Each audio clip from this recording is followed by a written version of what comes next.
Good evening, Chair. We are now live on YouTube. Thank you, William.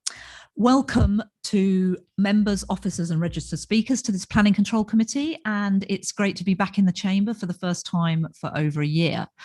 So welcome to everyone. I know it's a bit strange, but I'm sure we'll all get used to it. Please note that the meeting is being streamed live on the Council's YouTube channel. And before the meeting starts, I would like to invite the committee member and scrutiny officer to explain how proceedings will work. Thank you, Matthew. Thank you, Chair. Good evening. If a member wishes to speak, they should use the speak button located on their microphone unit. The microphone will light up green initially, and the Chair will be alerted to your request to speak. When the Chair invites you to speak, your microphone will be made live and will turn red, at which point you can speak. Please can I remind you that the normal procedure rules in respect of debate and times to speak will apply. Voting will be via the yes, no and abstain buttons on your microphone unit.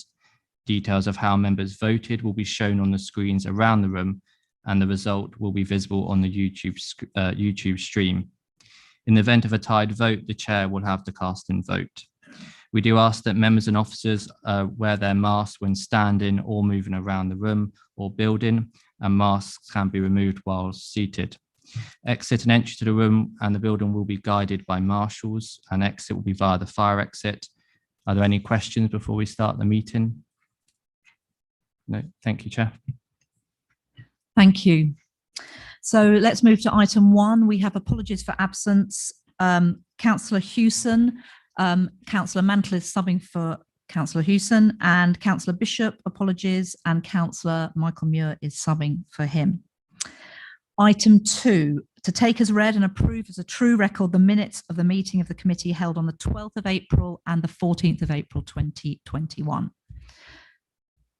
I'm happy to propose that. Do I have a seconder? I'll second. Thank you, Councillor Bryant. So can we record that as true then, and I will sign those. Okay, item 3, notification of other business. There is none. Chair's announcements. Audio recording. In accordance with council policy, this meeting is being audio recorded as well as filmed. The audio recordings will be available to view on mod.gov and the film recording via the NHDC YouTube channel. Declarations of interest. Members are reminded to make declarations of interest before an item. The detailed reminder about this and speaking rights is set out under Chair's announcements on the agenda. To clarify matters for the registered speakers, members of the public have 5 minutes for each group of speakers, i.e. 5 minutes for objectors and 5 minutes for supporters. And this 5-minute time limit also applies to member advocates. And a bell will sound at 4.5 minutes to alert you that you have 30 seconds left. And at 5 minutes, a bell will sound again to signify that the speaker must cease. However, please note for item 6, I have increased the speaking time to 10 minutes per group, i.e. 10 minutes for objectors and 10 minutes for supporters. And this 10-minute time limit will also apply to member advocates. Comfort break. I intend to call a comfort break at about 9 o'clock or probably after the first item is finished. Please note that owing to COVID social distancing measures, the break will need to be longer than usual. And when it's time for a break, please wait to be guided by marshals. Thank you. So let's move on to item 5, public participation. Are the 9 registered speakers in attendance? Yes, Chair. Thank you. Okay, let's move to item 6 then. So this is 19/00520/OP, land between Croft Lane, Norton Road and Cascio Lane, Letchworth Garden City. This is an outline planning application for residential development of up to 42 dwellings, all matters reserved but access, as amended by plans and information received 9th of June 2020, 23rd of July 2020 and 10th of December 2020. And I would like now to invite our officer, Sam DeCoco, to present this item.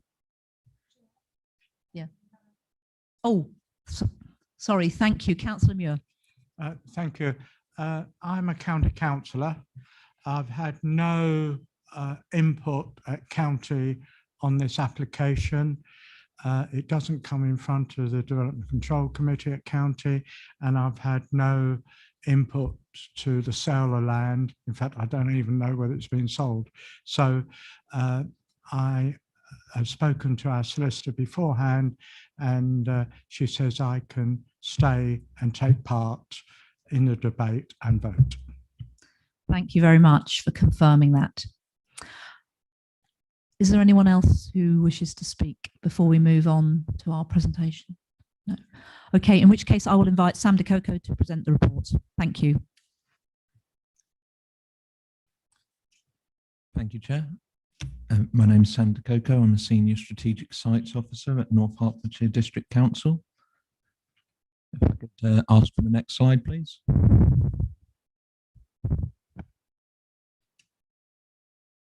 Okay, so this slide shows the site and the site allocation and the entrance to the north there. You will see in green lines the extent of the conservation area and the element of the site that is within the conservation area running to the south of Croft Lane. Could I have the next slide, please? Okay, so this slide, I'm just going to run through the photographs. I've added a map with an arrow showing the location of the photograph and direction of the photograph, but I'll describe it as I go through. So this is the existing junction between Norton Road and Croft Lane. Could I have the next slide, please? Okay, this is the site of a raised table to be added for pedestrian access over Croft Lane along the Greenway. Next slide, please. Okay, so this is Cascio Lane without a footpath to the east of the proposed access. Next slide, please. Here we've got the Cascio Lane access point from, the Croft Lane access point from the east with Paynes Farm front garden to the right there. Next slide, please. That is Norton Farmhouse, which is to the east of the vehicular access on Croft Lane. Next slide, please. This is the Croft Lane frontage of the site with Three Gables listed building in sight there. Next slide, please. This is the existing Croft Lane access. Next slide. Okay, this is the tree opposite the proposed Croft Lane access point on the junction and entrance to the driveway of Paynes Farm. Next slide, please. Okay, this shows the trees on the frontage of Croft Lane with the middle tree there to be removed as a part of the proposed access. Next slide, please. This is the Croft Lane access point from the west. Next slide, please. This is an example of the existing curb detail on Croft Lane. Next slide, please. Okay, this is the tree-lined Croft Lane to the west of the access point with footpath. Next slide, please. This is an example of space between trees where footpath widening may be able to be accommodated. Next slide, please. It's a further example of space between trees where footpath widening may be feasible. Next slide, please. Okay, so this shows the junction of Cascio Lane, Croft Lane and Paynes Close, and is a location of a raised table to assist with shared surfacing. Next slide, please. Okay, this is the proposed pedestrian and cyclist access and egress onto Cascio Lane. Next slide, please. Okay, these are the trees on the Croft Lane access point from within the site. Next slide, please. These are some trees within the conservation area at the or within the means of access. Next slide, please. Okay, so this is an existing small building at the edge of the conservation area, and it is not proposed to be removed within this application. Next slide, please. This is the building opposite that small building, again on the edge of the conservation area, and again not proposed to be removed. Next slide, please.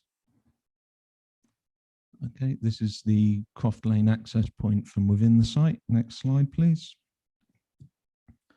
These are two trees within the site itself, the only two trees that aren't along the boundary of the site. Next slide, please. Okay, so this is the from within the site looking towards the rear of properties on Croft Lane to the east of the access point. Next slide. This is the east corner of the site looking towards the junction of Croft and Norton. Next slide, please. This is one shot of properties on the rear of Norton Road. Next slide, please. Another shot of the properties on the rear of Norton Road. And next slide, please. Another shot of the properties on the rear of Norton Road. You'll see that the properties on the rear of Norton Road there are more viewable from within the site. This slide is the Cascio Lane access from within the site. That's proposed for a shared surface of cycles and pedestrians. Next slide, please. That's just a bit closer towards the Cascio Lane. Next slide, please. Okay, so this is the rear of the properties on Cascio Lane towards, oh, sorry, this is the rear of the properties on Croft Lane towards the west of the access. Next slide, please. And this is the rear of the properties north of the pedestrian access onto Cascio Lane. Next slide, please. It's a photograph taken from the east corner of the site looking west, showing the majority of the developable space. Next slide, please. So now we're on to the development proposal and the proposed plans and elevations. This is the site location plan. Next slide, please. Okay, so this application is for up to 42 units with all matters reserved, save means of access. That's vehicular and pedestrian means of access. This plan shows the access option that is proposed. It shows two-way vehicular access onto Croft Lane alongside two pedestrian footpaths. Next slide, please. Okay, this shows the latest access strategy and indicates the section 278 works to existing highways to be undertaken off-site to accommodate the pedestrian movements. Next slide, please. This is a swept path analysis showing the means of access being feasible for all modes of transport. Next slide, please. Here we have a tree constraints plan. As a part of the proposal at the moment, landscaping is a reserved matter, save those particular landscape details that will be affected by the means of access. That is the tree shown on Croft Lane that has to be removed in the middle of the other two trees that I showed in an earlier slide. Next slide, please. And this is a mood board. This is an indicative plan, not a plan to be approved, and just shows some work as to how the developer aims to provide the means of access in a sensitive manner. Next slide, please. Okay, this is again an indicative plan. This is an early version of the indicative plan. It's relevant in terms of providing the decision maker with some evidence that up to 42 units can fit within the site whilst meeting relevant policies. Again, it is indicative, and this isn't a plan to be approved in any way. It's just an indicative slide and image. I will just mention one thing before I finish. There was one small update for tonight. That is on my officer report. Plan number ST 257120 is listed. That is to be removed.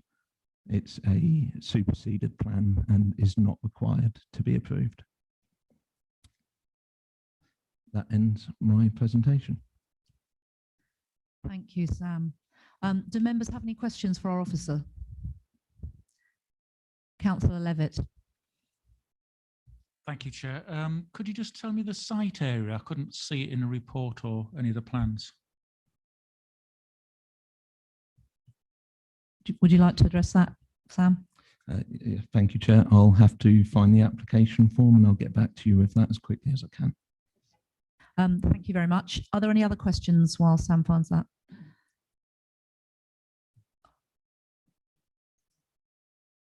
Councillor Nguala.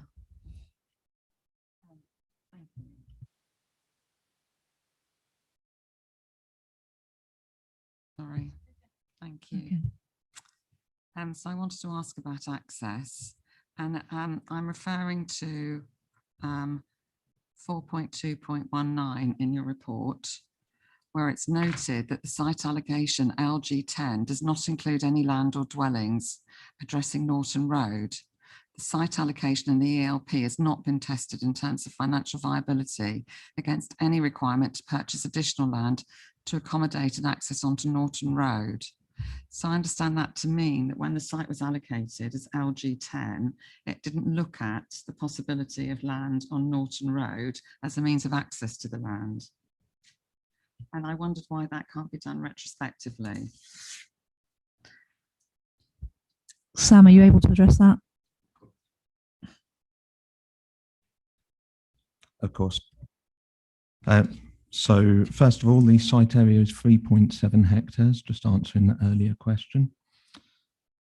So in respect to the site allocation and the means of access, I'll try and clarify how this application has processed, and hopefully that will answer the question for you. So when we get an application, we have to assess the harm against any heritage assets or any conflict with any policies. In this case, the site has been allocated for residential development, and in allocating the site for residential development, an outline has been provided that shows how or indicates a means of access and an area for development. That in a way that restricts the amount of consideration that you can give to anything outside of that site. I have asked the agent, and they have complied with my request to explore alternative options for the access, and I've detailed that in my report. The reason that I have scope to do that, or we have scope as the decision makers in this particular instance, is because the allocation states that the access measures need to minimize harm to the conservation area. So we do have some scope in this instance because of that policy to explore alternative options. We have done that, and there is a limit to the reasonableness of those alternative options, because we have allocated a site, that site is enclosed, and whilst we have explored the alternative option of compulsory purchase, it goes beyond what is reasonable for this particular site and what is reasonable considering the impact on of the development itself. There also is the argument that it has not been viably tested against the development. When we allocate a site, we allocate the site and we do a financial viability for for the residential developments that we allocate. In this case, we haven't, during the allocation, asked for the site to be enlarged to accommodate any dwellings to be purchased on Norton Road. And we haven't brought that up at any point during the allocation. So there has to be an element of reasonableness as to the alternative options that we consider. In this case, I consider a compulsory purchase for a development of this size and for the less than substantial harm that is resultant on the conservation area to be disproportionate. Thank you, Sam. Are there any further questions for our officer? No, in which case I'm going to invite our first registered speaker to come and address the committee. I've got, in speaking in objection, Nathan Hanks sharing the 10-minute slot with Lisa Warman. Are you going to, would you like to come together then, or one at a time? I'm not quite sure how we do this with the social distancing. Yeah, you've got your separate desks. Okay. Sorry, so, yeah. Sorry, Lisa, if you want to just sit on the next seat, because that'll be where your microphone is. Thank you. Okay. And am I right in thinking we'll run the 10 minutes from the start, and you'll get a 30-second warning before the 10 minutes is up. So it's up to you to how you divide it between you. Is that okay with you? Or do you want a 5-minute warning as well? Okay, we'll do a 5-minute warning and then a 9.5-minute warning. Is that all right? Yeah, okay. So thank you, Lisa. Okay, can everybody hear me? So my name's Lisa Warman. I'm a resident on Norton Road and my house does abut the field. But I'm actually speaking on behalf of Kevin Hinton today, who is our chair of Norton Action Group and a long-term resident, 37 years, on Croft Lane. He's in Scotland at the moment, so a bit hard for him to get here. At the public consultation, Vincent Gorbin stated that the access onto Croft Lane was the Achilles heel of the application. The consideration of alternative access options ensuring safety and conservation area setting has been rejected despite solutions, both financial and technical, being available. The planning officer in section 4.1.10 states the setting of the conservation area by reason of the lane's confined nature has limited contribution to the significance of the heritage asset. However, North Herts Council Conservation Area Character Statement 2019 states, the special interest in Croft Lane lies in its connection to the foundation of Letchworth Garden City and it having within it a series of significant buildings by key Letchworth architects, including Parker and Unwin, Cecil Hignett and Geoffrey Lucas. It also shows there are 4 key sight lines, one adjacent to the access. The 3 gables adjacent to the access was Hignett's home. He designed the Spirella building, which is one of Prince Charles's favourites. Thus, this lane is significant in the conservation area context. However, despite this, and as confirmed in the committee report, page 39, the council's conservation officer has provided no written response to the application. Is the planning officer's dismissal of the conservation area and the need to preserve it, together with the proposal that this is the only viable access, one of convenience to avoid the choice of alternatives? There are fundable and technically acceptable alternatives. The applicant and its agencies claim Croft Lane is 4 to 5 metres wide. It is in fact 3.8 metres wide at its narrowest, with no footpaths for 220 metres from the access towards Norton Road. Vehicles cannot pass each other. Pedestrians and vehicles share surfaces. This access, according to the traffic assessment, will increase vehicle movements by 350% from 12 to 42, from 8 a.m. to 9 a.m. in the morning, precisely when families are walking their children to school. The transport assessment does not mention the extra children and adults who will utilise the shared surfaces from the development, or that the proposed pedestrian crossing on Norton Road will attract and increase pedestrians on the lane's shared surfaces. Why did highways not insist that the lane is widened with footpaths like it did of the access? Documents relating to highways and planning meetings and emails are 100% redacted. And despite over 6 months of appeals and promise of release 5 days before the previous planning meeting, these documents have remained redacted. What is being hidden? The swept path analysis demands expert driving. No account has been made for parked cars, supermarket or Amazon delivery vans. This will force vehicles onto the verge, destroying 100-year-old tree roots. Sightlines will be significantly impaired by parked vehicles. The proposed use of Croft Lane to access this development will detract from a historic lane that we are proud to live in. It will harm the setting of heritage buildings and their foundations, leading to a loss of trees, wildlife, and prejudice our living conditions with a harmful impact on our environment. It will also result in a loss of safety for our families, dog walkers, cyclists, and other users of Croft Lane. This means children walking or cycling to school and people walking to Norton or to access the Greenway will have additional vehicles to contend with on a lane that is not designed for heavy traffic, thereby contravening NPPF section 891 A, B and C, with added children and car movements from the development. It also contravenes Herts Highways Design Guide, page 72. What risk and damage will occur during the construction phase alone?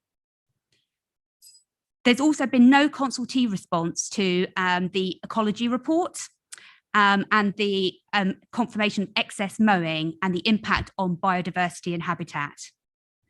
The impact on the conservation area has not been properly considered in this application and is not outweighed by the benefits of the proposals, which have been overplayed.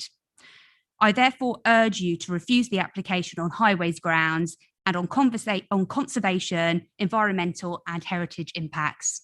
Thank you for your time. Good evening. My name is Nathan Hanks and I'm a director at Transport Planning Associates. I've been in highways consultancy business for more than 15 years.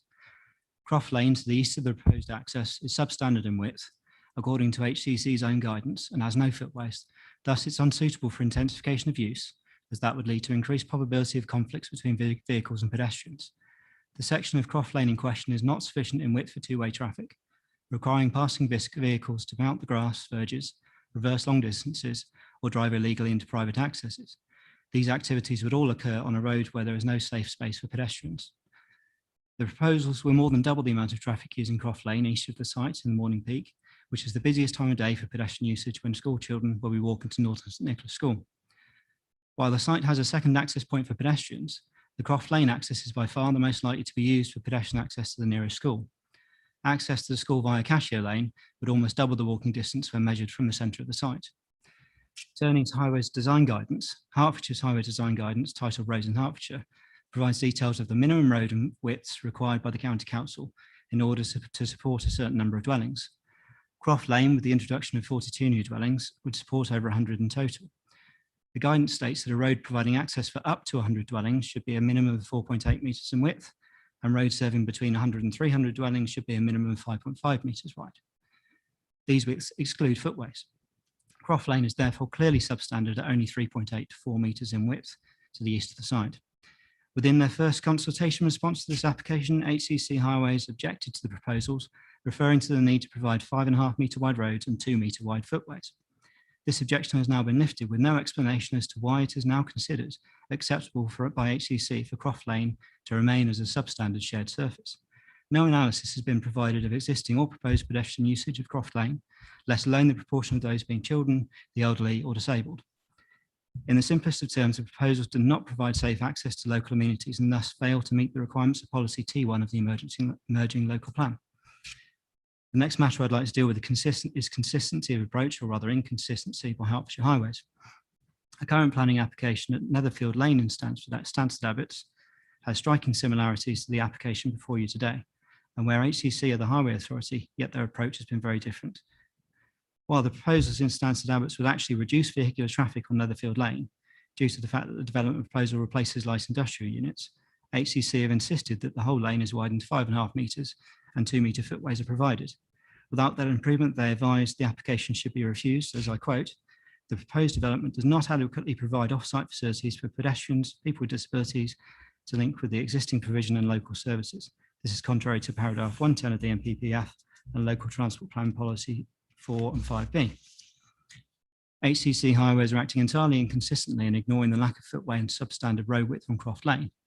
Despite the development proposals more than doubling traffic and the lane forming the primary pedestrian access to the nearest school, public house and to the popular Greenway walking and cycling route. No explanation has been provided as to why HCC highways have considered it acceptable to ignore their own safety guidance. Notably, the same two highway officers are dealing with this application and the Stansted Abbots application. Hertfordshire's Local Transport Plan 4 has an overarching principle of encouraging walking, cycling and public transport and reducing car use. Clearly, this development fails to meet the core values of LTP4 in not providing good quality or safe pedestrian links.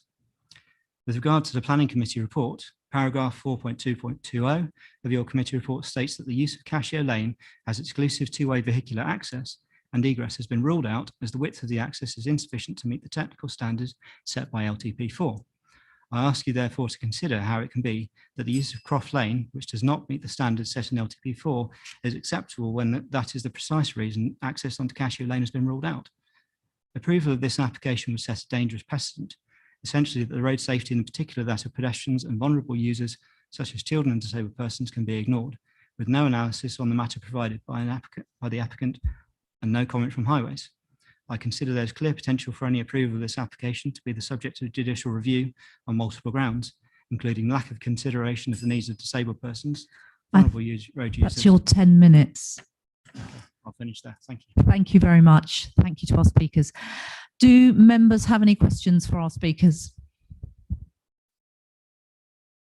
No. Thank you very much then. So I would like to invite our next speaker to come to the microphone. I'll give you time to move. You've all got to get your masks on. Thank you so much. Our next speaker is Councillor Daniel Allen, speaking as a member advocate in objection. Are you sharing this part? And Councillor Simon Bloxham also speaking as a member advocate in objection. Would you like a bell at 5 minutes and another one at 9.5?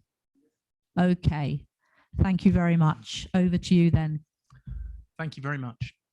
I approach this committee to demonstrate that the access from this development is not safe. Herts County Council have broken their own safety rules in their recommendation for this development. As you've heard, the access on Croft Lane is far too narrow. Herts County Council recommend that to be safe, the roads within the development need to be 5 metres wide with have 2 metre wide paths.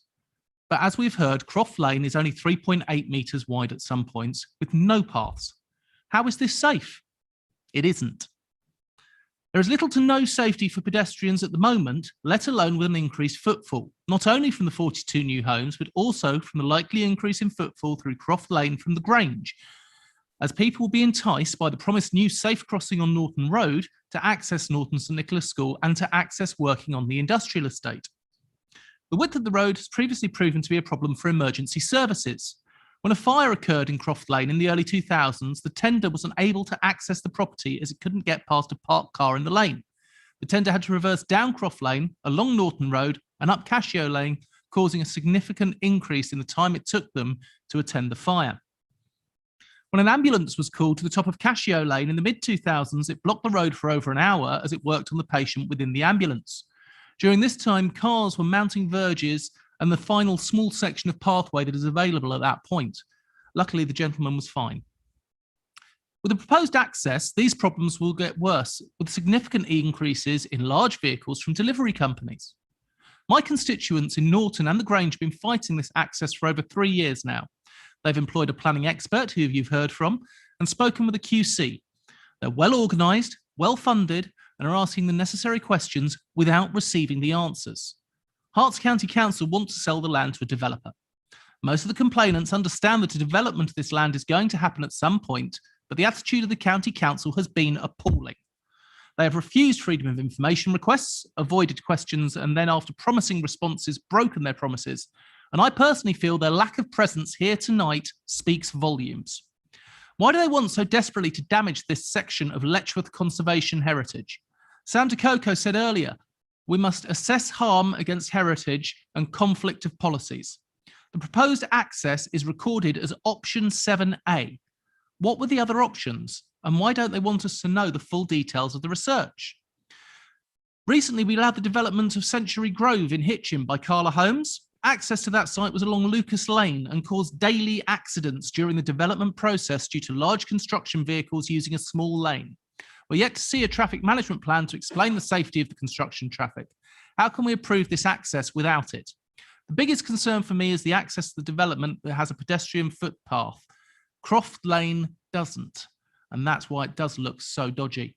We've also had a look at the sweep patterns just now, and as far as I'm concerned, looking at them, vehicles that are coming in from the thin end of Croft Lane, as opposed to the wider end, have to sweep onto the opposite side of the road to turn into that access. That's how it looks on the images. I know this committee will rely on legal arguments only. I was the vice chair. I argue that this access is unsafe, particularly for pedestrian access, and request that you vote against the officer's recommendation. And if you feel you cannot do that, then I would urge you to defer this item until Herts County Council release their redacted documents as promised and explain the other options for access. Thank you.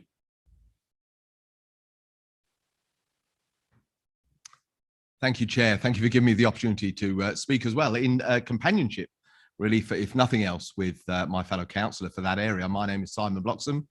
For those who don't know me, I'm a councillor, district councillor for Letchworth Grange, which includes this lovely area. I was previously the county councillor for this area, and I too was made aware of the particular issues in this area, and I did say that I would help with this because I feel quite passionately about the tenure of the land. Now, I'm speaking to represent those people who aren't here with us now, because there's been numerous people that have spoken about this, that have put objections in, but can't be with us tonight, but they are there watching us now. And I hear what Councillor Allen has said about the County Council's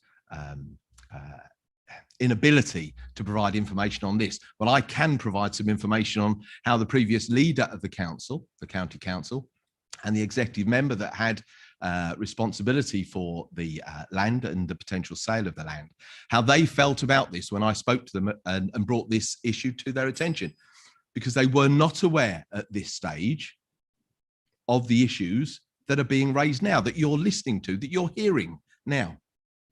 But I was able to talk to them about this and talk through this. And although they're not now there in post, they did agree at that stage to withdraw the sale of that land from the agenda for the cabinet meeting at that time, so that this can be reviewed, because they felt, being given the information and it being made clear to them, that there were significant issues with the application to mean that it should be fully reviewed. And I think that speaks volumes. So yes, absolutely, Councillor Allen is right. There hasn't been the information that we want from Herts County Council. But I can tell you that the leader of the Hertfordshire County Council and the executive member with responsibility were able to feel minded to actually withdraw that action so that it can be fully reviewed. This is not a suitable proposal for this land. You've heard the reasons, and I won't go through them again, but it's unsuitable for all the access problems and the heritage value of this land. Thank you. Thank you very much. Do members have any questions for our speakers? Councillor Ngwala. Yes, I wanted to ask Councillor Daniel Allen about the impact on the environment of this development. As we know, Croft Lane borders onto an area of significant beauty and biodiversity. That the pond at the top of Croft Lane, for example, leads onto the Greenway. So what do you think the impact of this development, the transport traffic up and down the lane, will have on the biodiversity in this area? Can I invite you to answer that, Councillor Allen? Thank you very much. Thank you for the question, Councillor Ngwala. I feel that it's very sad that this area is being constantly mowed, constantly being looked after by the County Council in a fairly excessive way to ensure that there's no way that any newts which have been spotted in the area can be checked on. We don't feel that the environmental research has been done fully on this. We don't feel that we have a correct report on this. And I would suggest that you do look through your papers at the environmental reports that have been made. There's a good amount of biodiversity in this area. And we feel that having the large traffic coming through by the hedgerows and having to remove trees is completely unfair and not right for the Letchworth Conservation Area. Thank you. Thank you. Are there any further questions from members for our speakers? No. Thank you very much. If you'd like to take your seats while I invite our next group of speakers to speak in support of the item, we have Claire Newbury sharing the time with Simon Young. Would you like the bell at 5 and 9.5 as before? Yes, please. Okay, thank you, Simon. Okay, welcome. I invite you to address the committee.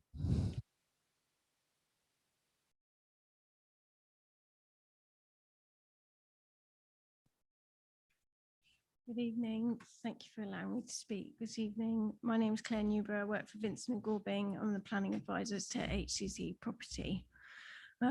Thank you to the case officer. You're a bit quiet. Oh, okay. I'll lean in. Okay. Is that better?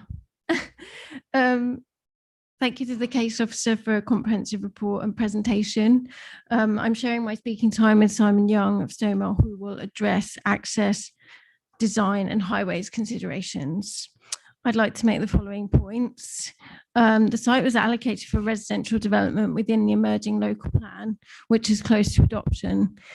This allocation was given full consideration as part of the local plan examination, including representations from the Highways Authority who confirmed that suitable vehicular access to the site could be achieved. The inspector did not dispute the suitability of the site for residential development, and the Heritage Foundation raised no objection to the allocation. Turning to impacts on heritage assets. In preparing the application, pre-application discussions took place with planning and conservation officers at North Herts and the Highways Authority. A suite of supporting documents was submitted as part of the application, including a heritage statement, design brief, and a phase 1 ecological assessment. The heritage statement identified and assessed all the heritage assets within the vicinity of site. And it found that the principal setting of the listed buildings is their substantial garden plots. The assessment found that overall the site does not contribute towards the significance of the listed buildings and makes a neutral contribution to the conservation area. The assessment found limited intervisibility between Croft Lane and the site, but acknowledges there are views afforded within and through the site, including views from Norton Road through to Norton Road.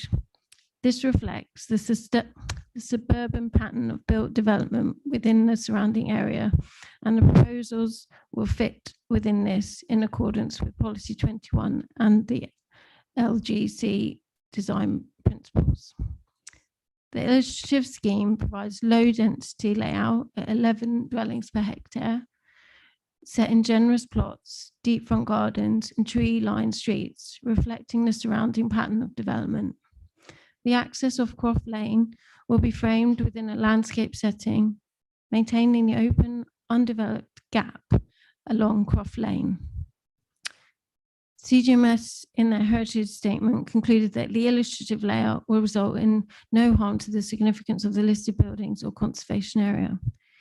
Detailed and lengthy discussions have taken place with planning and conservation officers at North Herts and the Highways Authority to deliver a scheme that is safe in highways terms and minimises impact on the conservation area.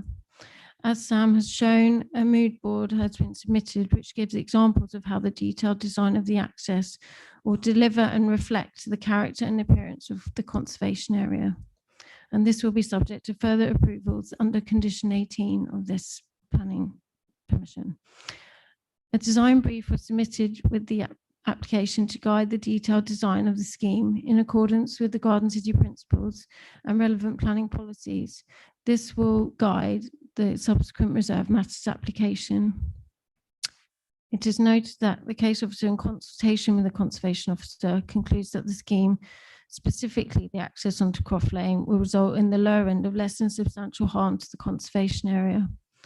Whilst our heritage statement concludes otherwise, we are in agreement with the public benefits that the case officer rightly identifies, which include market housing, 40% affordable housing, increased use and investment in local facilities, and employment during construction. We are in agreement that these will outweigh the perceived harm to the conservation area. As mentioned, the scheme will deliver 40% affordable housing in line with the emerging policy, the mix and tenure of which are fixed within the 106 document. The proposal will provide 0.37 hectares of public open space.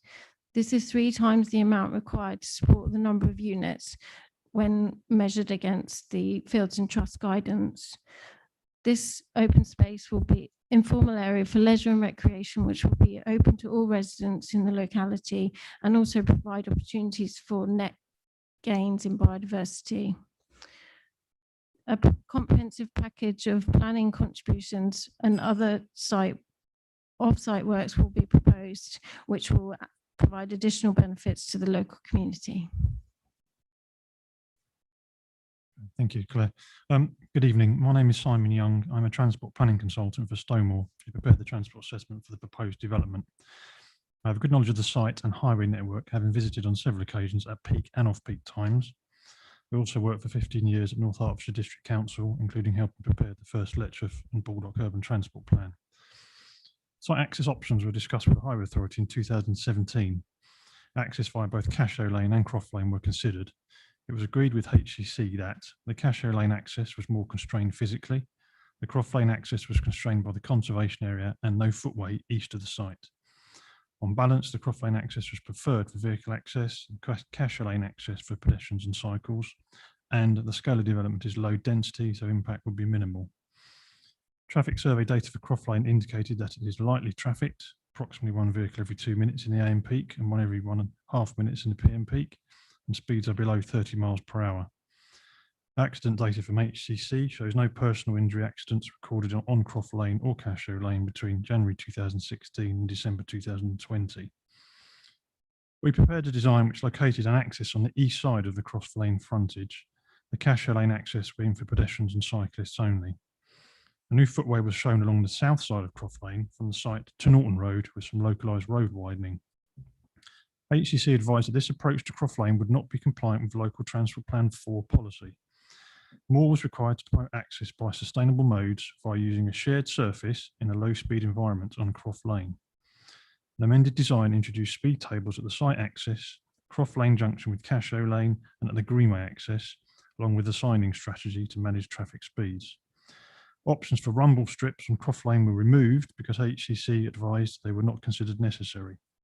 This strategy was considered to be LTP4 policy compliant by Herts County Council. Stonewall was then asked to consider other potential options to address concerns regarding impact on the conservation area, which included the use of Cashew Lane for all vehicle access by acquiring a small strip of land from number 30 Cashew Lane. As this land was not available, this was discounted. A right-in from Cashew Lane and left out to Croft Lane, one-way system. This was not accepted by HCC as it would not comply with LTP4 policy for access by sustainable modes. It was also felt to include an over-engineered solution for Croft Lane. We prepared a transport assessment in support of the outline application with the LTP4 policy compliant access strategy agreed with HCC. No objections were received from HCC or NHDC to the predicted traffic generation increase or impact. No objections were raised by HCC to safety concerns of the overall access strategy in line with the approach agreed at pre-application. Since the planning submission, amendments were made to the Croft Lane access within the site to accommodate passing vehicles. A stage 1 road safety audit was undertaken, identifying some issues to be addressed at detailed design stage. Following consideration by NHDC's Conservation Officer, a meeting to discuss the Croft Lane access was hosted by NHDC.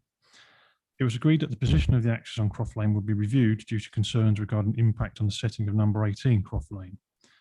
We considered different Croft Lane access alignments. Following review by NHDC, the access was amended to the current version, and the raised table at site access was removed and replaced by surface material changes. Following design checks by HCC, no objection was received to this new alignment by either authority. A new stage 1 road safety audit was undertaken with, again, issues raised, matters for detailed design. Contributions to off-site improvements have been agreed and are set out in condition 18. And in conclusion, the access strategy for the site has considered a range of options. The current solution considers the advice of NHDC and HCC regarding access and the impact on the conservation area. And I'm happy to take any questions. Thank you. Do members have any questions for our speakers? Councillor Nguala. Yes, can I just confirm, did you say that you thought Croft Lane was wide enough to take construction traffic and residential traffic both ways up and down Croft Lane? Croft Lane, as part of the planning application, I believe you have an interim, I can't remember the exact words, construction traffic management plan, which we showed routing the traffic, construction traffic along Cashew Lane in the west end of Croft Lane, but not the east end of Croft Lane. Yeah, that's correct, yeah. Councillor Levitt. Thank you. You mentioned that earlier that this site is identified in the local plan as LG10 and as such as marked for development. It's marked for development for 37 homes, not 42. And I know we're not, but we are determining the total number tonight as part of that overall permission. Also, the site-specific criteria mentions sensitive design and lower density development to minimise harm to the Croft Lane conservation area, setting of grade 2 listed buildings along Cashew and Croft Lane and Norton Road, access arrangements to minimise impact upon those heritage assets, and an archaeological survey. The local plan isn't just about the sites I've identified, though. It also looks at housing mix, etc., etc. And the housing mix and the number of types of houses does have a significant impact on the type of access you need. Your proposal is for, at the moment, 104, the housing mix you have creates 145 bedrooms in total. If you followed the guidance in the local plan and took the housing mix as it should be, that creates 119 bedrooms, a much smaller impact on there. Why did you go for the greater number of homes and a higher density? Can I ask you to address that? Is it going to be Claire or Simon? Yes, Claire. Thank you. So our applications for up to 42 dwellings. So when the detailed design is considered, the layout, the appearance and the density will be given, you will be given the opportunity to consider that as part of the reserve matters, and officers and the Highways Authority, etc., will consider that detailed design within that, and they will determine whether up to 42 dwellings works in terms of the details of the application. It is actually a very low density scheme, so it's only 11 dwellings per hectare, which is actually very low under current government guidance, and it is that way because we are taking account of the character of the surrounding area and these large dwellings in the large plots, and that is the kind of design ideas that we were going with that have been set out in the design brief. But there are other options that can be considered at the detailed design stage, and the design brief is there to kind of set the stage for that. But again, the layout, the appearance, the density are matters to be determined at the detailed stage. Does that answer? Thank you. Does that answer the question? Thank you. Are there any further questions from members? No. In which case I'd like to invite our officer to respond to any issues that have been raised. Thank you to our speakers. You may take your previous seats now. Thank you, Chair. So I'll probably go in reverse order to anything that's been raised. So as Claire stated and responded, scale is a reserved matter. And yes, the housing mix, again, is indicative. So having the impact on highways of 145 bedrooms being at the upper limit of what may be acceptable in up to permission will actually benefit future applications if that number of bedrooms and number of movements is reduced in any future reserve matters application for scale. I will discuss a little bit more about the heritage impact. So when we are looking at alternative options for access, we have to be limited to the amount of harm resultant from the development on the conservation area, and therefore the alternative impact benefits are reduced by the limited impact that's resultant from this development. The site itself within the conservation area is considered in my report to have some contribution to the significance of the conservation area. I'm not saying that the conservation area is insignificant when I say that.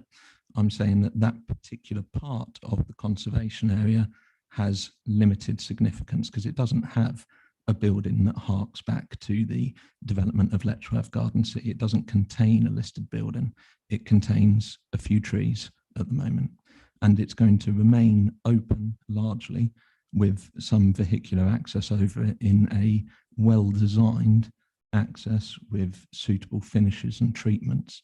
So the impact on that particular part of the conservation area is less than substantial. In fact, it's at the lower end of less than substantial.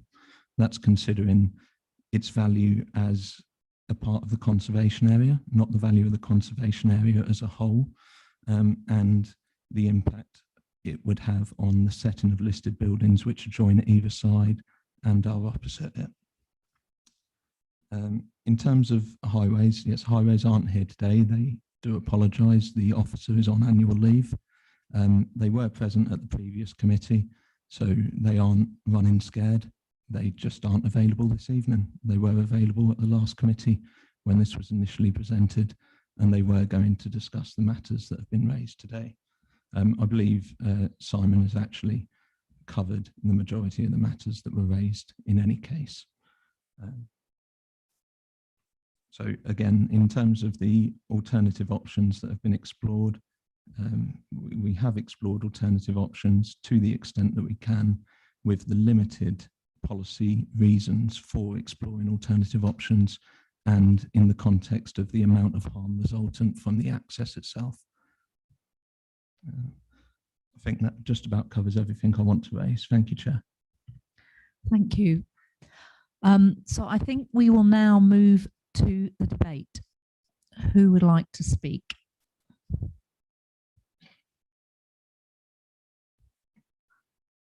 Councillor Levitt. Thank you, Chair. I'll kick off. We're here tonight to determine this application as an outline permission for up to 42 dwellings with all matters reserved except for access. But if we choose to grant permission tonight, we are establishing a principle of development for up to 42 dwellings, which is in excess of what the local plan says. We do have an indicative layout, and I'll come back to that in a moment. Things I really wanted to cover are the site. As some of our speakers have said, later speakers have said, the site has a neutral contribution to the heritage and conservation area.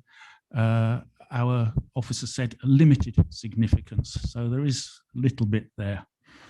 Coming to the issue of harm, throughout the report, and it's been mentioned a lot, we hear the phrases less than substantial, less harm, reduced harm, least harmful. There's still harm. There might be less significant, but they still harm the conservation area and they still harm the heritage area as well. It's just not as much. I do want to touch on housing mix because that does have a significance, as I said earlier, on the type of access and where you can access needs. As proposed, the housing mix is 145, provides 145 bedrooms. So we're probably looking at about 200 residents on there because of that and the mix. If we followed our own guidance and our own housing mix that's required under the local plan, that results in 119 bedrooms, i.e. around 140, 150 residents in there going by the housing mix because of the single bedrooms and two bedrooms. So that has actually a significant impact on traffic movements, a very significant impact on traffic movements. And again, that looks at how appropriate the access is. And just covering the site area, 3.7 hectares is yes, 11 dwellings per hectare, very low density. However, when you look at the surrounding areas, the heritage area and the conservation area, the density there on a very rough calculation is very low single figures. It's round about, I couldn't even make it 2, just make it 2, 2.1, depending how you count it and what you count into it. So yes, it's very low as an overall and as a government requirement as density, but as within the conservation area, the edge of the conservation area and its heritage impacts, it is a much higher density. It's 4 times the density of what exists there. So I think that's something that has to be taken into account as well. It's a difficult one, this. As far as NPPF concerns, it comes down to a very subjective thing about the impact of this site will have and whether it's significant or not and the level of that significance. I don't think, looking at the plans and that the access is the best, especially with the width of the road. It's pretty poor access, and I think that could be improved. I would have liked to have seen from County Council what other alternatives were considered for that, because I'm sure there must have been a lot more, but unfortunately they were redacted and we didn't see the difference on there. So I would have really liked to have seen highways. I would really like to have seen this come as an overall one because of the difference in mix. I mentioned that last time this came to us. It would have been much better to come as a full application where we could see exactly what the impact is, exactly what the development is and what it is. So at the moment, I'm wavering on this one, Chair. Thank you. Councillor Nguala. Thank you. I wanted to just say that this balance that we're asked to consider here is about the need for houses as opposed to the harm to the conservation area. And the harm arises from the access. So if you go down Croft Lane and drive into what will be the field where the houses will be built, that's where the harm arises. Because as you drive down, on your right, you've got the conservation area and you drive through it in order to get onto the site. And when we balance that against how many houses we need in North Hertfordshire, and of course that's a consideration, we're all here because of that, we want more houses. But when you roughshod drive through conservation areas in order to get to that land, that's not acceptable in my opinion. And we do have to consider there are listed buildings along that road that will be affected by construction traffic going up and down. So my point is that we need much more information from highways. The redacted reports are needed in order for this committee to take a very informed decision about whether or not we should accept outline planning permission. Thank you, Councillor Nguala. Councillor Mantle. Thank you, Madam Chairman. I think it's a great pity that the applicants decided to do this by an outline application, because I think we'd be much better positioned if we had a full application before us so we could assess properly the impact on the surrounding area. But we are constrained by what they've chosen to do. So all we are able to consider is the impact on the Cashew Lane of the Croft Lane of the proposed development and how we think it might work. I was interested, by the way, nobody's actually mentioned what sort of traffic was generated when this field was in its original use as a school playing field, but that's another matter.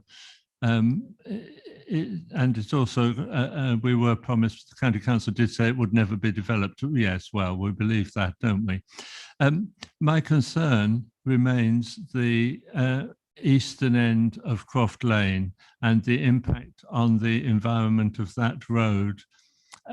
Not just for the traffic when the development's completed, but also from the construction traffic. And I think it's a pity we haven't got the construction management plan before us to feed into the mixture. It's a case of little bits here when we keep wishing we had other bits. It's just a great shame in the way in which it's being brought before us, because I think it might actually have an easier passage if we had all the bits here. However, that's another matter. Personally, I am concerned about the access along Croft Lane. I think it will be a great shame to do any works on Croft Lane to detract from the attractive appearance which it now has. However, having said that, a lot of water has already flown under the bridge and we're a bit stuck, and its question must be, is the access from the eastern end of Croft Lane acceptable? Now, if it's going to be basically the existing road, it's probably more acceptable than major roads. I asked members to think what they would say if we had before us a plan to widen the road to 5.5 meters and to put footpaths on each side. I think that might not be terribly popular. But in the meantime, because of the way in which this has been presented to us, we have to consider, is that access acceptable in the long term? And I would, in passing, point out nobody's mentioned public transport, probably because there isn't any. Thank you, Councillor Mantle. We're pausing.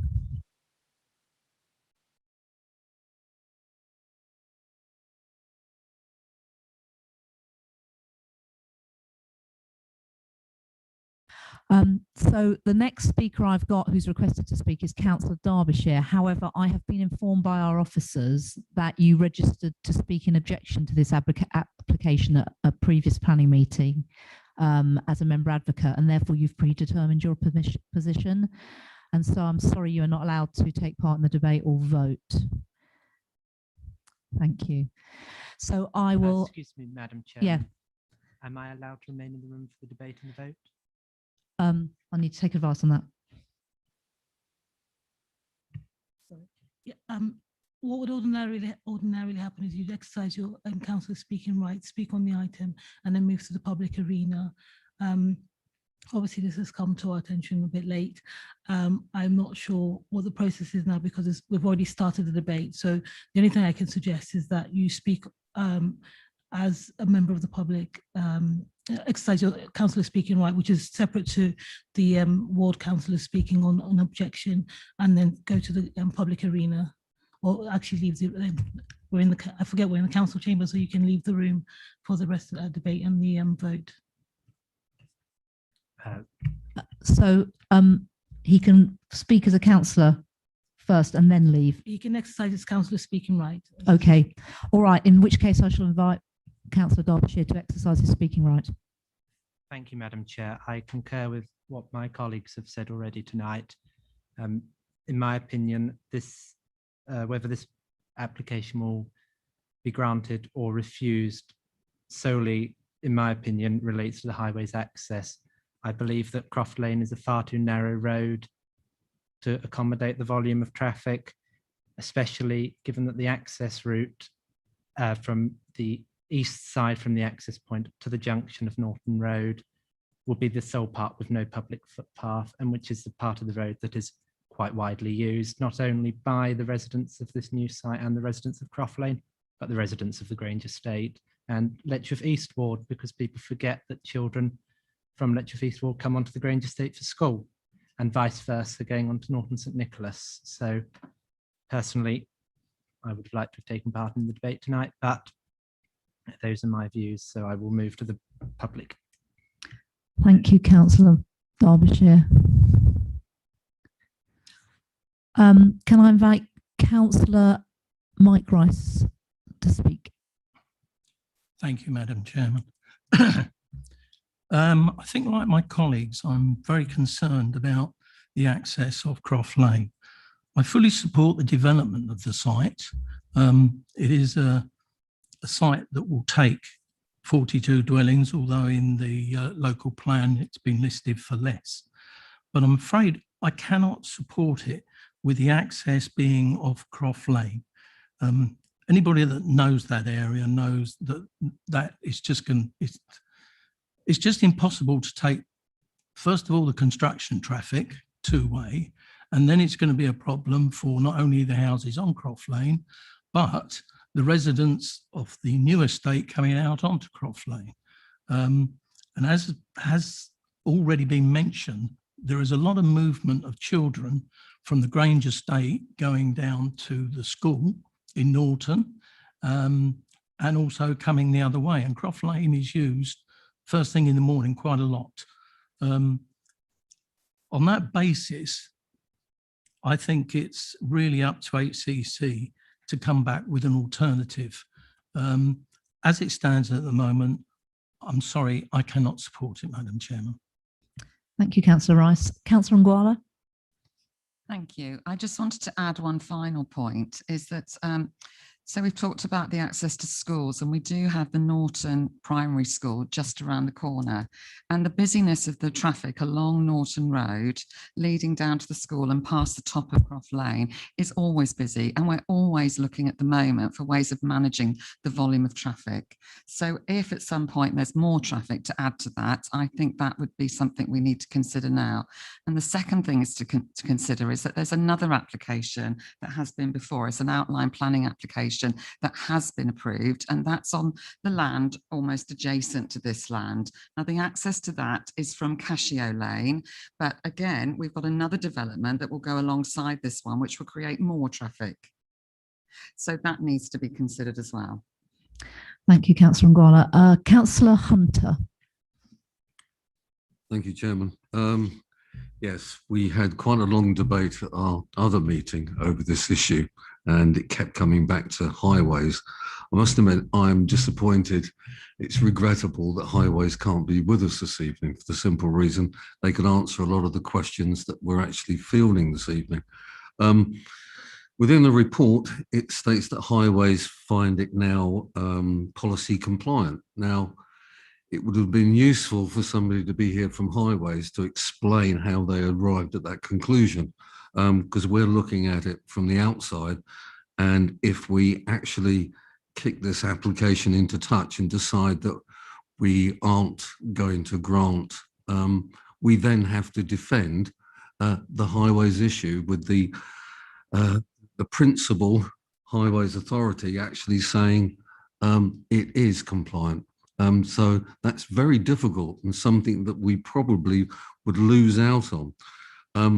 Obviously, I'm concerned about the safety issue. I mean, our policies with the NPF, T1 also is the other one.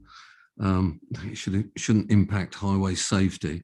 I think we're in a little bit of a difficult situation. I think I'm going to suggest that we defer this particular item, call another meeting that highways can make.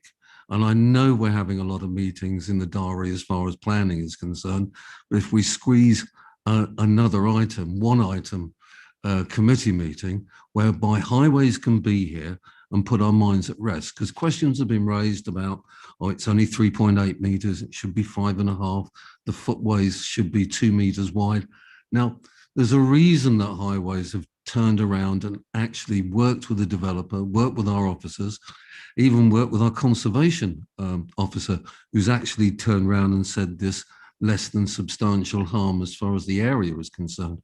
I think, Chairman, I would suggest a deferment, if I have a seconder, that we can actually look at this issue and actually have the highways people here to answer those questions.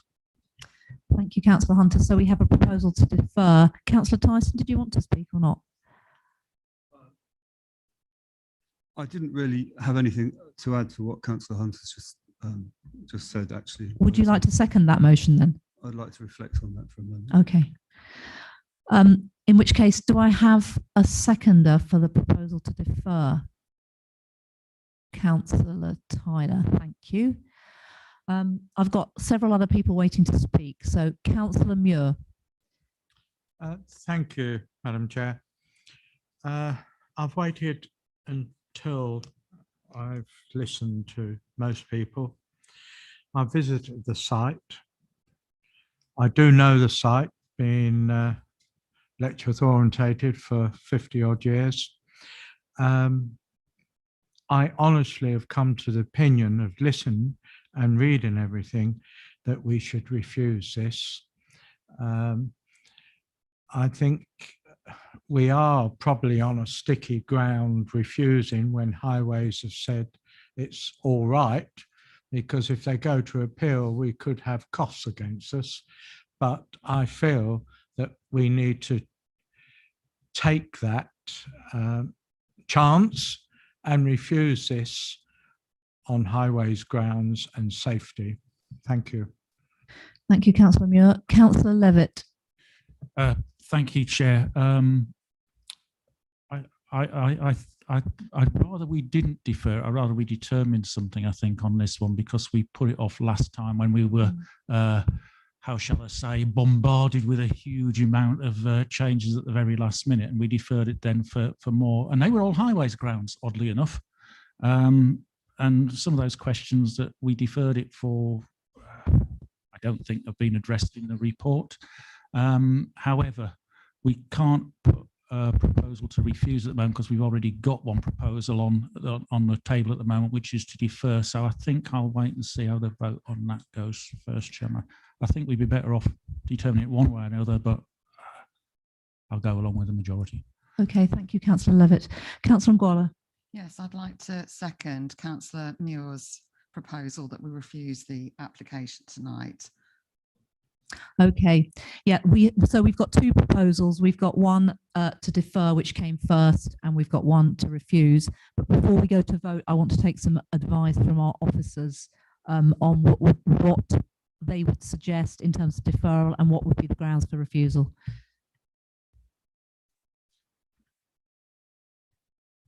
So I won't speak in respect to grounds for refusal because it would be contrary to my professional opinion.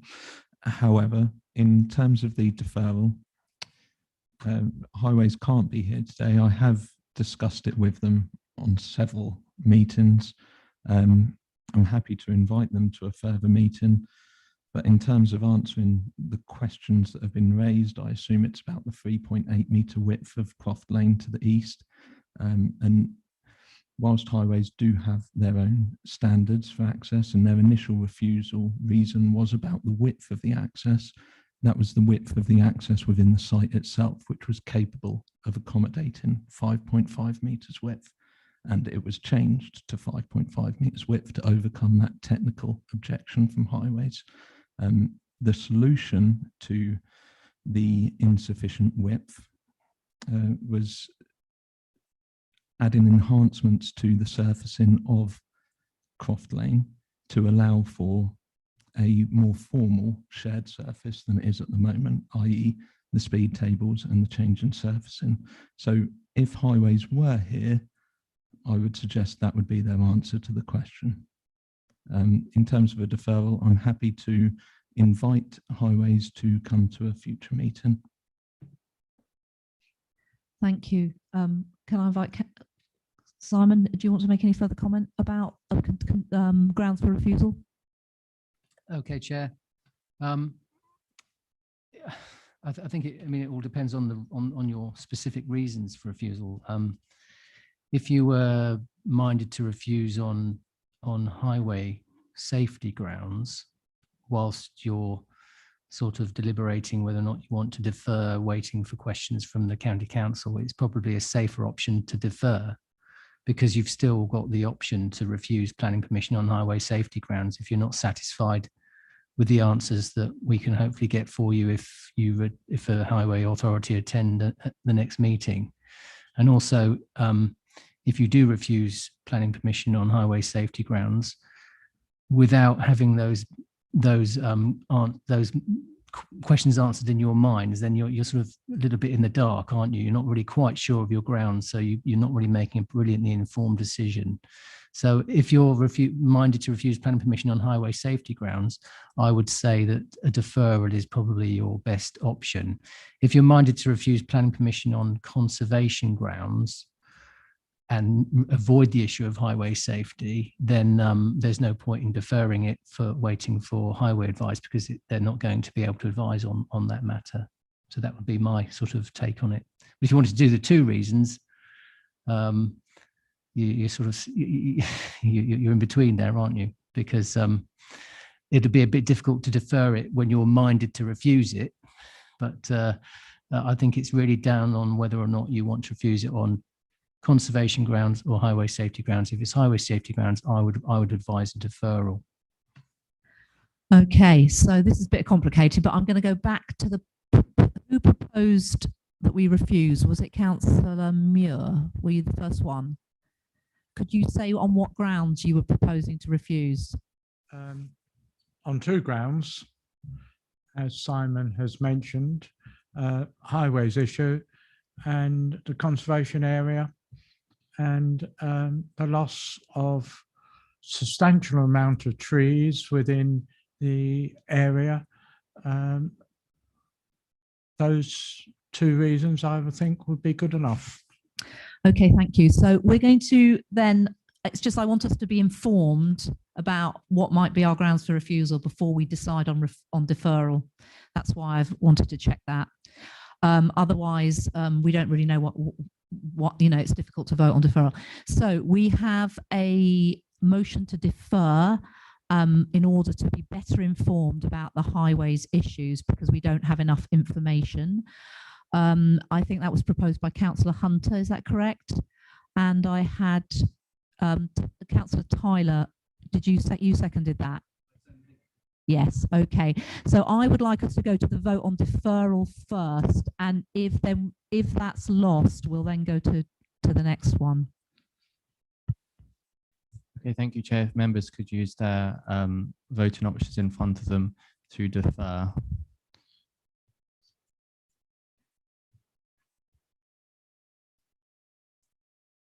Okay, have members voted? Thank you.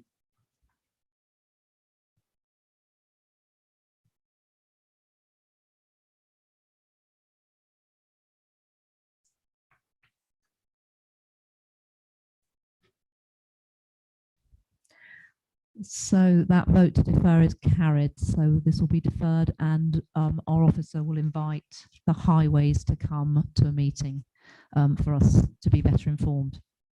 Thank you.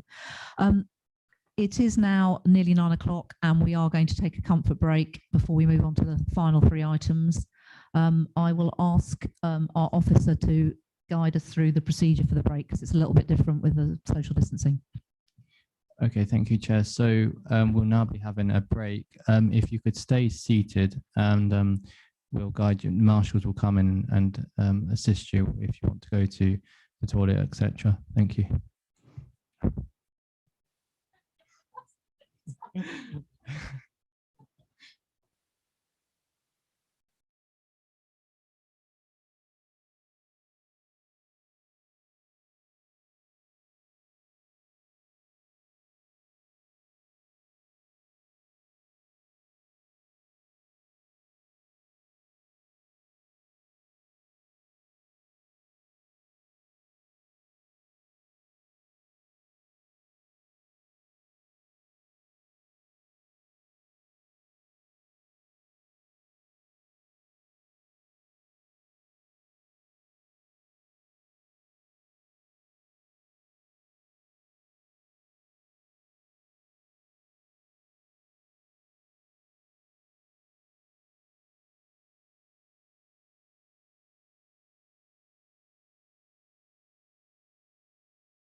speakers. Yeah. Yeah.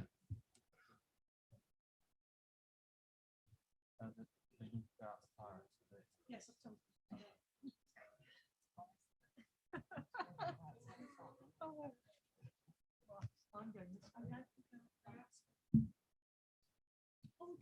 think everyone's thinking they're coming in, so I think it's better tell. I think they all think that they're coming in to get them out. So I don't think members.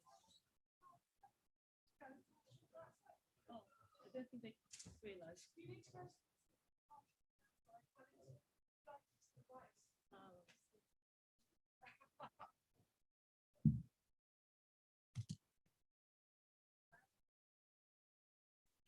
In a moment, can you start talking so they can't hear the sound?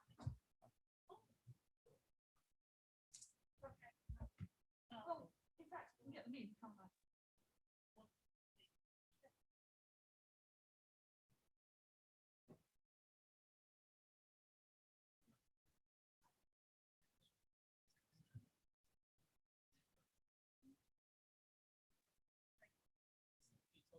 Yeah.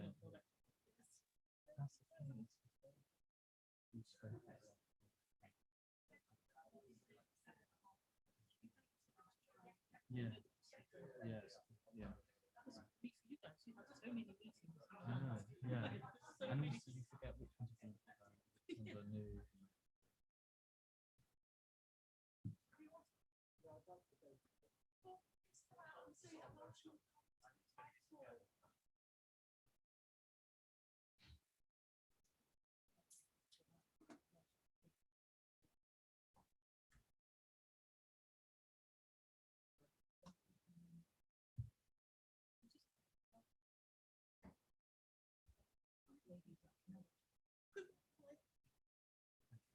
There's not enough women, so we can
We are going to resume any moment because I believe we're all here.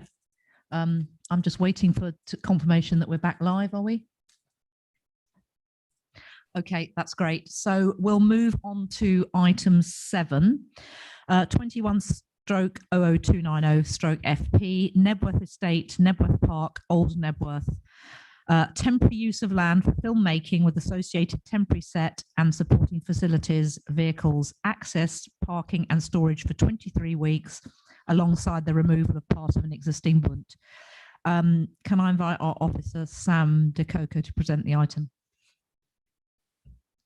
Thank you, Chair. Just wait for the slides. Okay.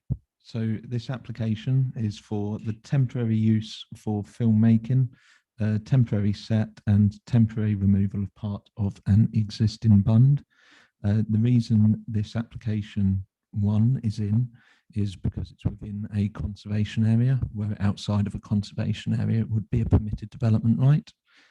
And 2 is because the site area exceeds that allowed for even a temporary change of use without coming to committee. Okay, next slide, please.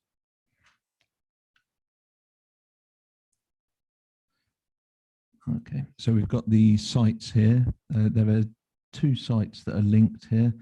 The larger one to the south is the site for the actual temporary film set.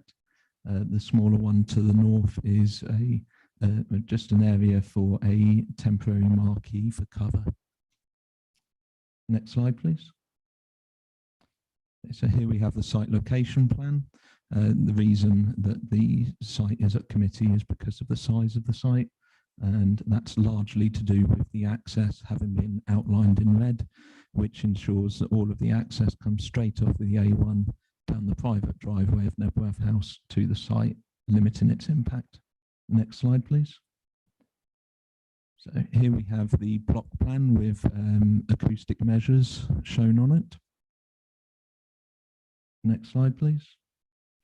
Here we have the set itself in the block plan. You'll note the nearest houses to the south there, and the site is along a informal driveway. Next slide, please. Here we have the 3D indicative set.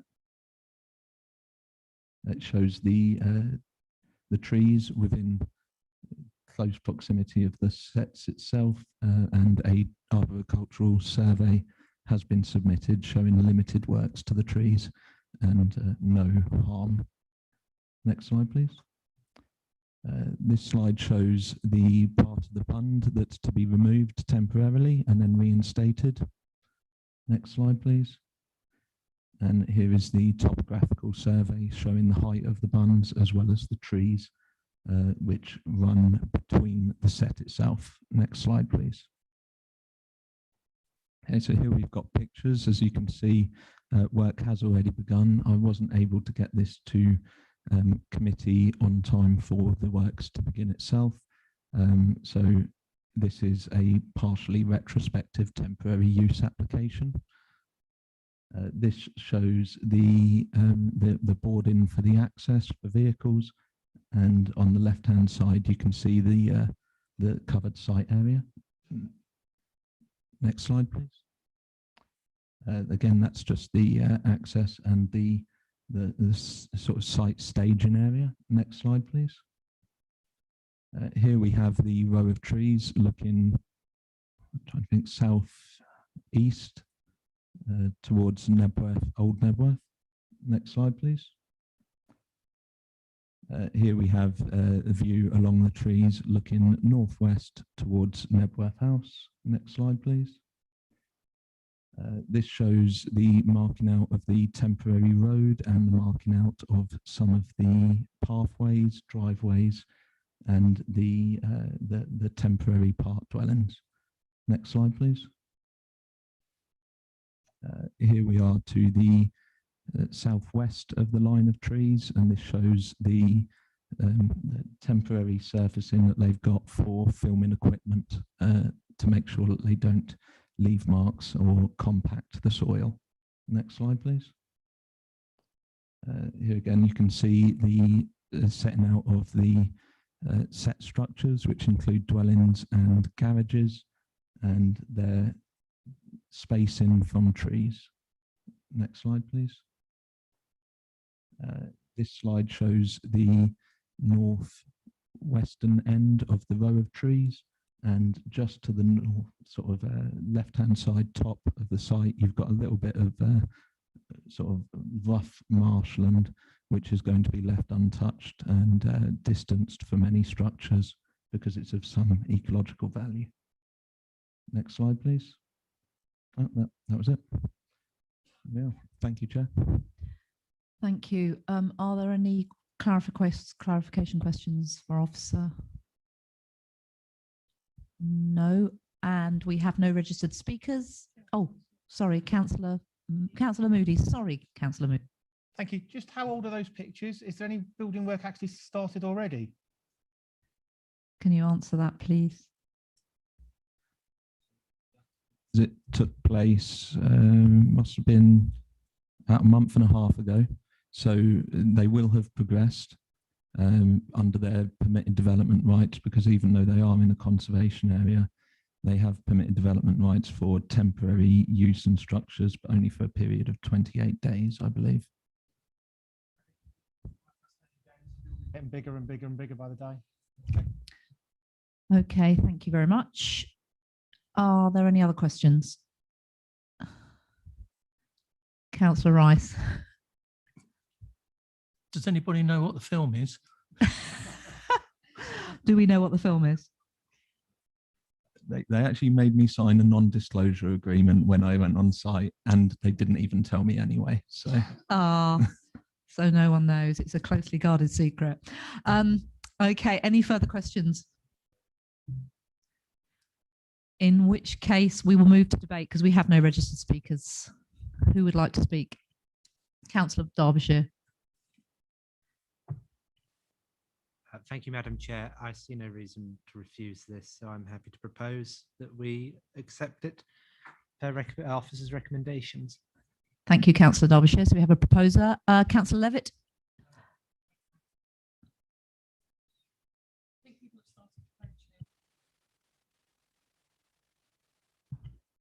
We don't have a seconder yet. Councillor Levitt was next to speak. It's not going red. Thank you, Chair.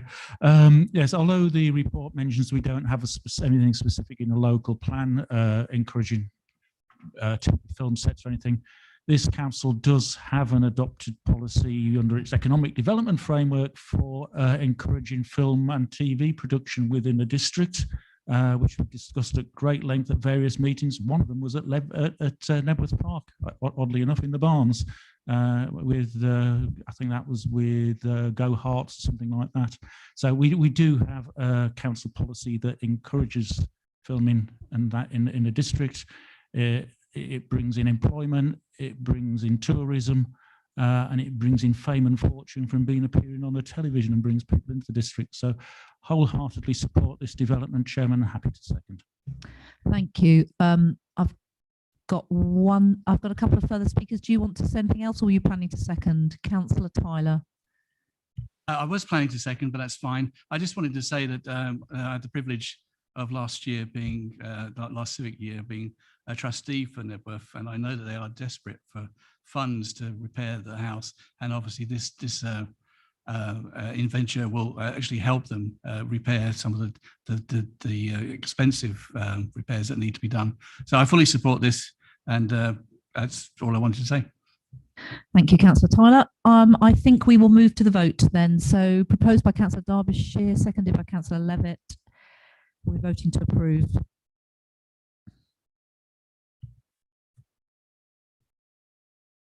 Have all members voted? Thank you.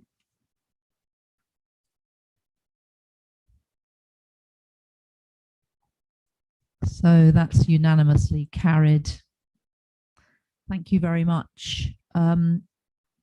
We will shortly be moving on to our next item. I think we have our speakers already in the room, don't we?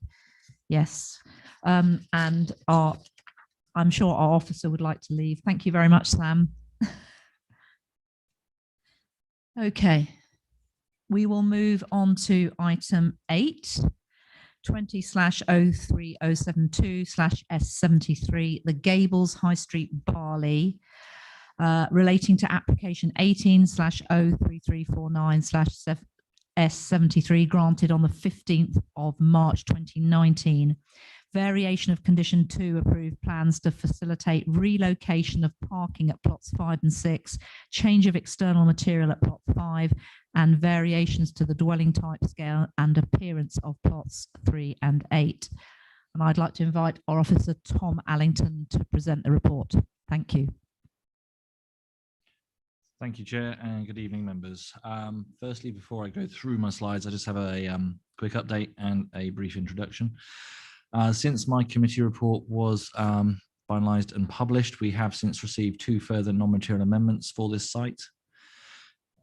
Received a few days ago. One is regarding the change to the design, bulk and scale of plot 3, and the other non-material amendment is for the changes to plot 8, which match the proposals which are before us tonight.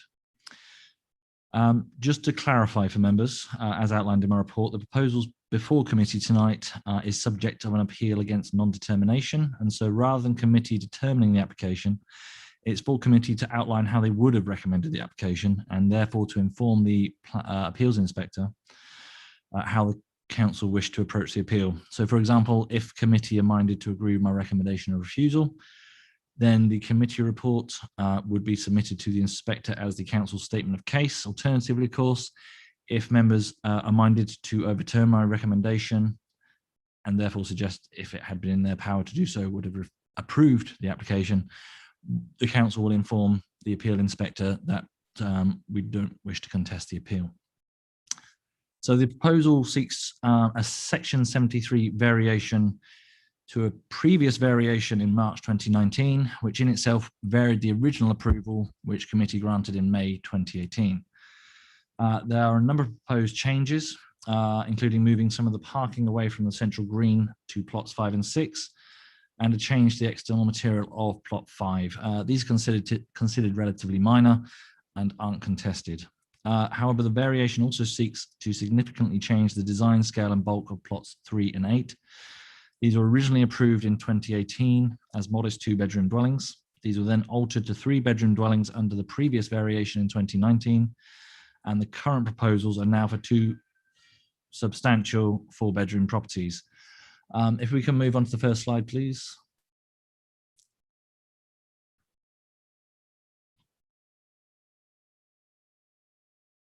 There we go. Okay, so the site is towards the north of that, the picture rather than the middle. It's made up of the rear garden of the Gables, and then to the north of that, a paddock. Sorry, I should mention this is, I think, the 4th time this site's come before committee, so you might recognize the site. Sorry, next slide. This is an image taken from Google Maps. So again, you can see the garden of the Gables. It's got a swimming pool. Easy way to identify it. And again, the paddock to the north of it. If we can move to the next slide, please. This is a photograph from the access looking west across the paddock. Next slide, please. And then this is a photograph looking roughly north to northwest-ish across the garden of the Gables. You can see the swimming pool there in the foreground. Next slide, please. So this is the site plan as now proposed. In a minute, if we can just stick with this slide for now, and the next slide will show what was previously granted, the previous variation. But you can see the central green is now free of parking. Those parking spaces are now to the front of the terrace of 3 at the southern corner of the site. As mentioned, the 2 more fundamental changes that have been sought are to plots 3 and 8. Plot 3, if you drive into the site on the right, you've got 2 semi-detached properties, then you've got plot 3. And then if you drive into the site, plot 8 is the one that sort of sits on its own on the left. Next slide. So this is to compare. So this is the variation that was approved in 2019. You can see the parking spaces next to the green, and you can see the scale and layout of the houses as previously approved at plots 3 and 8. Next slide, please. So this is the dwelling now proposed for plot 3. As suggested, in my opinion, it's a substantial 4-bedroom property of considerable scale and bulk. The next slide should show us what was previously approved. So yes, that's the dwelling as previously approved for plot 3. Move on to the next slide, please. This is the dwelling now proposed for plot 8. Again, a considerable dwelling of 4 bedrooms, although I think I've outlined in my report, I think it quite easily accommodate 5 bedrooms. And the next slide, please. So this is the dwelling which was previously approved for plot 8, the 3-bedroom dwelling. If we can move to the next slide, please. So these are some comparisons that the appellant, as they are now, because we're dealing with an appeal. So if you can look at the top there, you've got plot 3 to the left. So the red outline is what was previously approved and what is now proposed. So the dwelling as now proposed would indeed be lower. And then you've got the same again for plot 8 below that. This shows it of significantly bigger. Next slide, please. This is actually the site plan for the original 2018 approval. So you can see plots 3 and 8 were relatively modest 2-bedroom properties, which you'll see from the next slide, please. There's a number of dwellings here, but if you look at the top left, that's the front. They were both matching, sorry. So this is both the original plot 3 and 8. The top left shows the front elevation, and then to the right of that plan, you've got the sort of side elevations. And then the bottom left of that plan, you've got the floor plans. So you can see they're relatively modest 2 beds. Okay, I think if we move to the next slide. Yep, sorry, that's the last of the slides.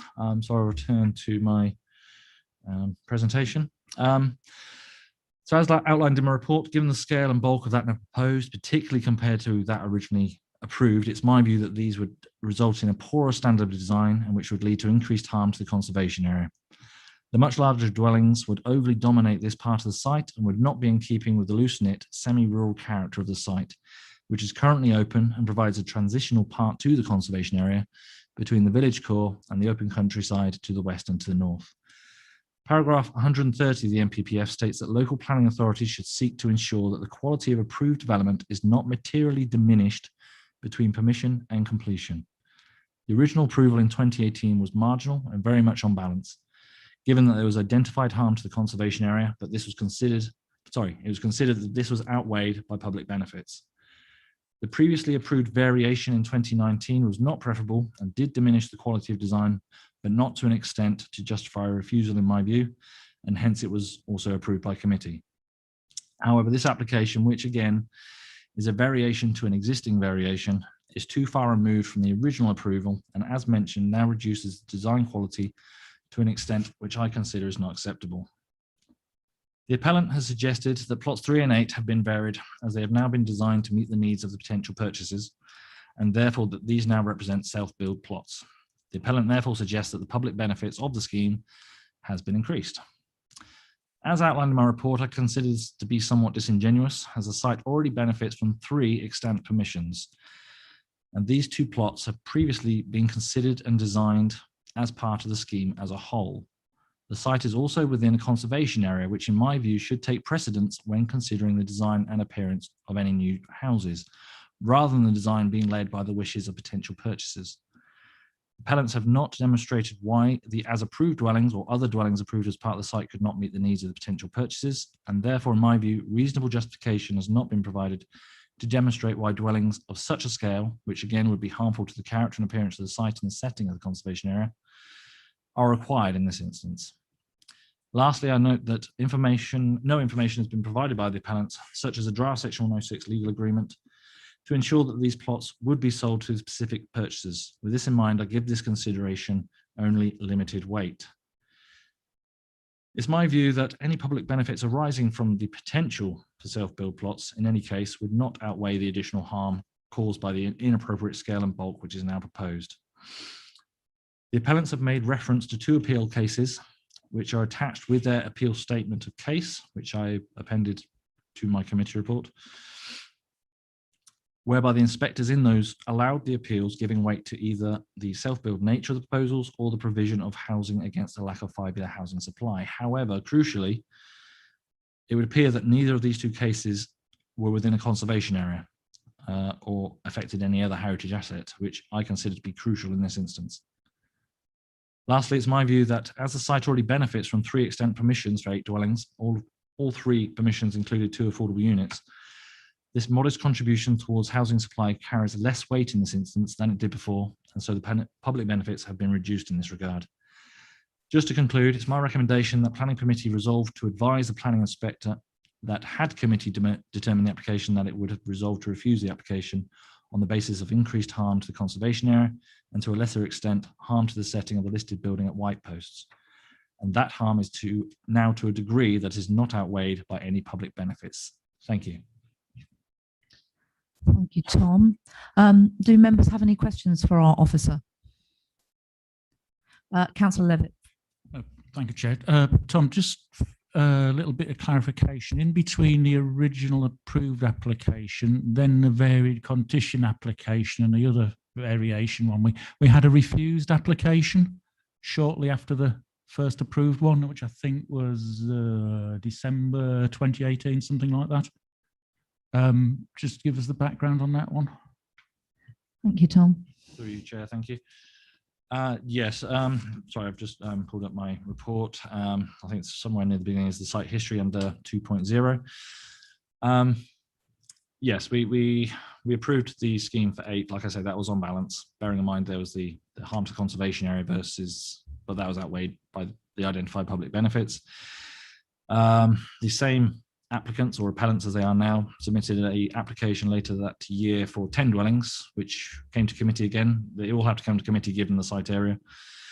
That was refused by committee in December. They subsequently appealed that refusal, which was dismissed at appeal. And I have appended that appeal decision to my committee report.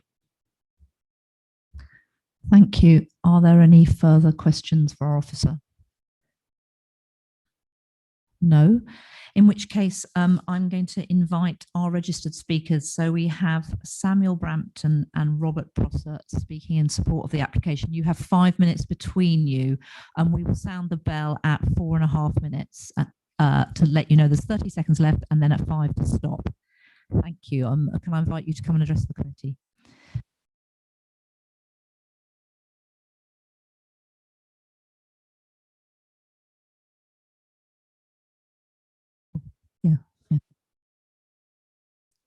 Good evening, I'm Sam Bampton from Pelham Structures. We're a local builder who specialise in the delivery of developer-enabled self-build.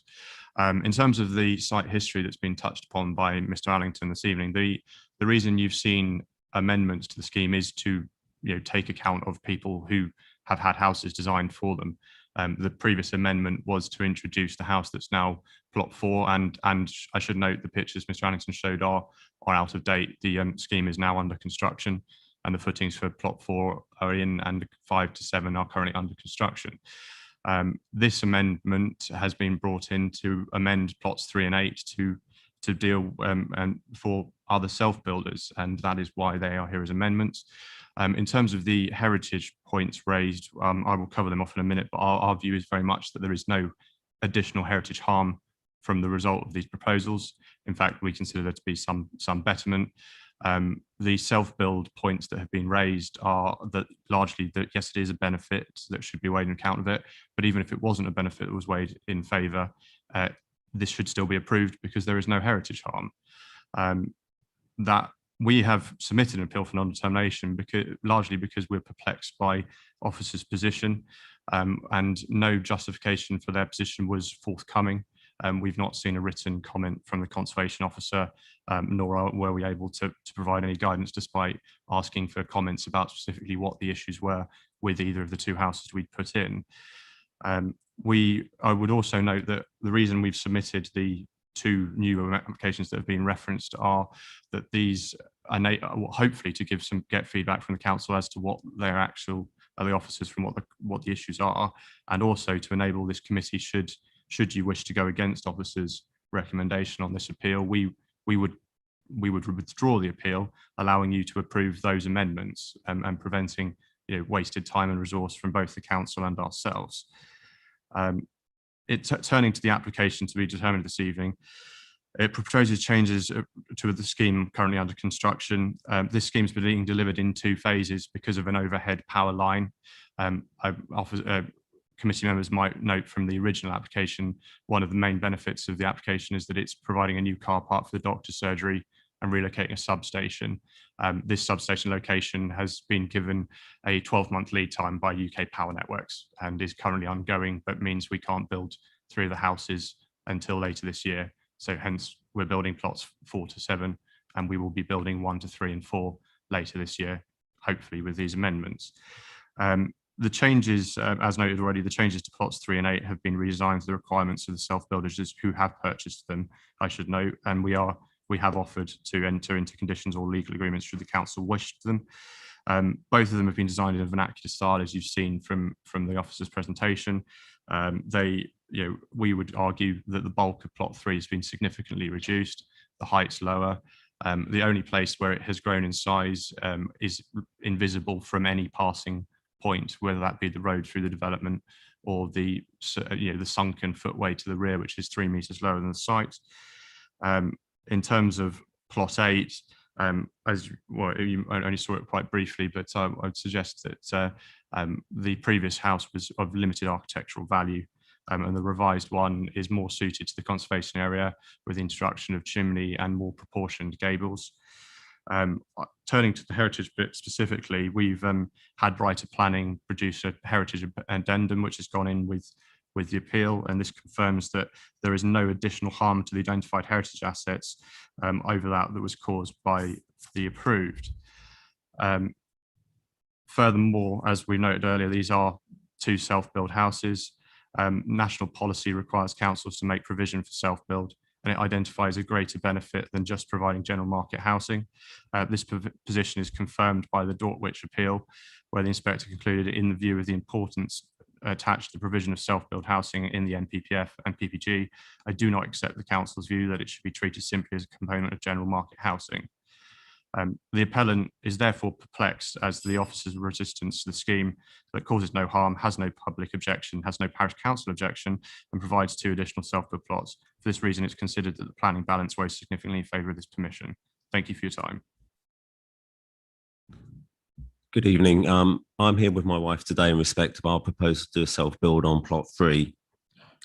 We believe that doing a self-build gives us the opportunity to build a house that suits our needs, provide home working, and also care for our relatives.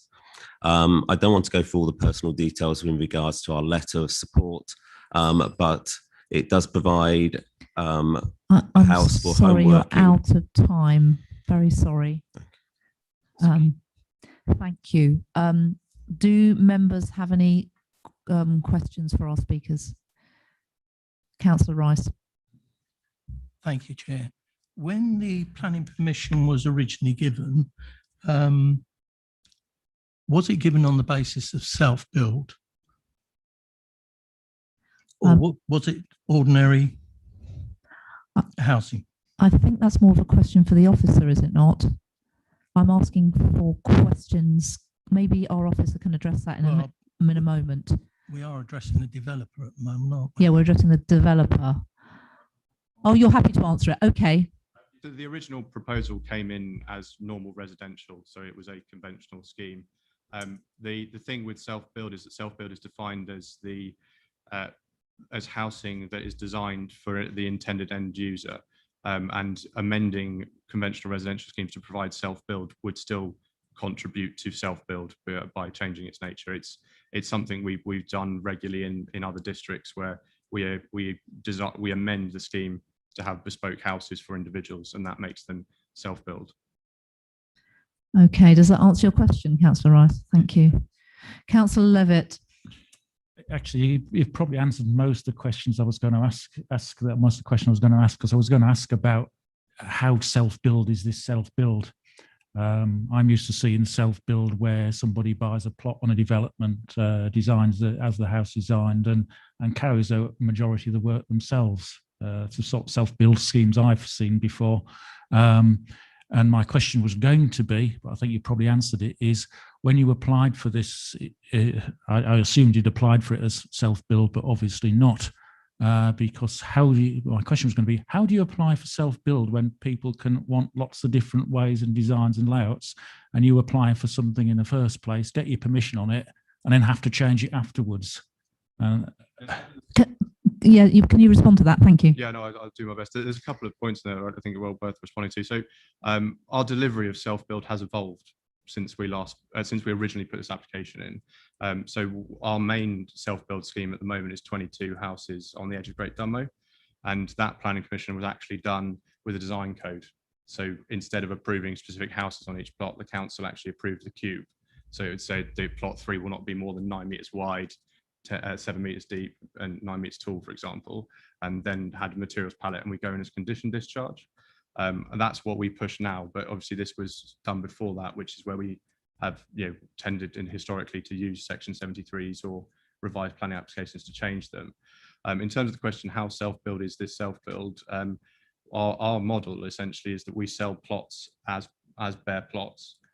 We will provide a completely bespoke design service where we work with the client, as we have the process, to design an entirely unique house. And I think, as the officer's presentation would have shown, the house that was on plot 3 is not anywhere near what the house we're proposing on plot 3. It's a completely new design to suit exactly their requirements. From a construction perspective, we effectively operate ourselves as a preferred contractor. So when you buy a plot, you aren't compelled to use us, but we're more than happy to help you. And we'll help you to whatever stage you want help with. So if that's putting foundations in for you to go from there, providing a timber frame, building it to watertight shell where you finish the inside, or doing the whole thing to your design, that we're happy to do any of those, basically. Okay, thank you. Are there any further questions for our speaker? No, in which case I'd like to invite our officer to respond to any issues raised.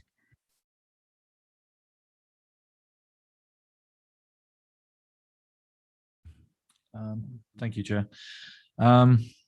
Mr. Bampton referred to the plans that are shown as being out of date. The plans I've shown are the ones that we have on file as submitted.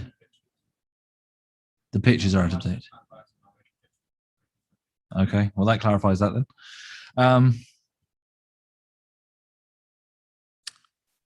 I think, was it Councillor Rice, I think, raised a question which Mr. Bampton answered himself. I think essentially the question was the original approval on the basis of self-builds? But no, it wasn't. It was on the basis of 6 market houses and 2 affordable units. I think that probably clarifies everything. Thank you, Joe. Thank you. Let's move to the debate then. Who would like to speak?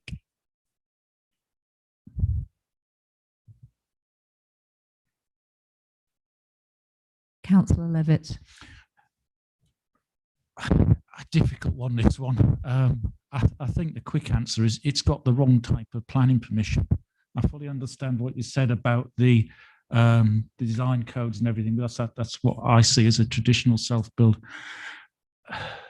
And I can fully understand the reasons for changing it. However, we have got planning permission for a particular scheme here, and we have to judge our response on the scheme approved and how much this varies from it. And reluctantly, I'm going to put forward, we propose to accept the officer's recommendation in this case and refuse it. Okay, thank you. Councillor Hunter. Thank you, Chairman. This has been before us many times, it feels, backwards and forwards.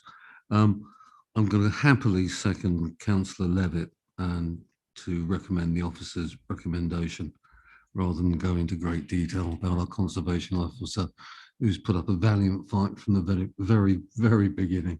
So happy to second. Thank you. Would anybody else like to speak? No, in which case let's go to the vote.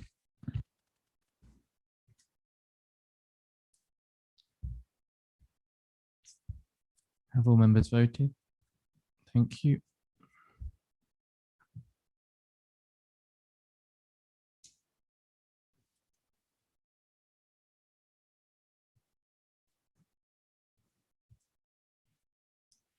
Thank you. So we voted to accept the officer's recommendation to that we would have refused And so that will form then our statement for the appeal. Thank you. Thank you to our speakers. You may leave the room by the outdoor now. We'll allow you a little bit of time to do that. And do we have our final speaker in the room? Yes, thank you.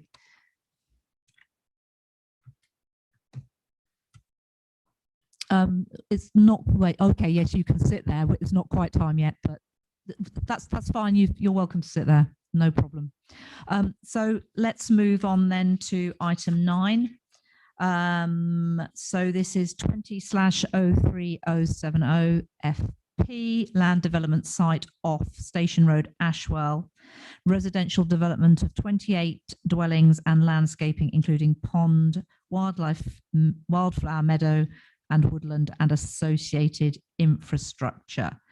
And I'd like to invite Simon Ellis, our officer, to present the report.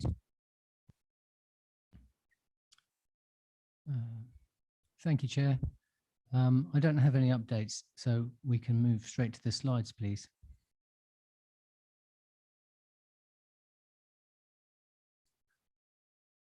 Next one, please. So there's the strange site area, and you can see the block of woodland in the middle of the one field, and then you can see how the site area sort of strays over the other side of that block of woodland. I think that was a millennium wood. I think it was planted shortly after the millennium. That's Station Road, Ashwell. So can I have the next slide, please? Now, I thought this was a really useful slide because it shows you the sort of settlement pattern, and you've got Station Road running down from the sort of where Ashwell sort of disperses, and then this linear sort of settlement pattern that leads to the site, and that aerial image in the field is what the development would look like were it to be constructed.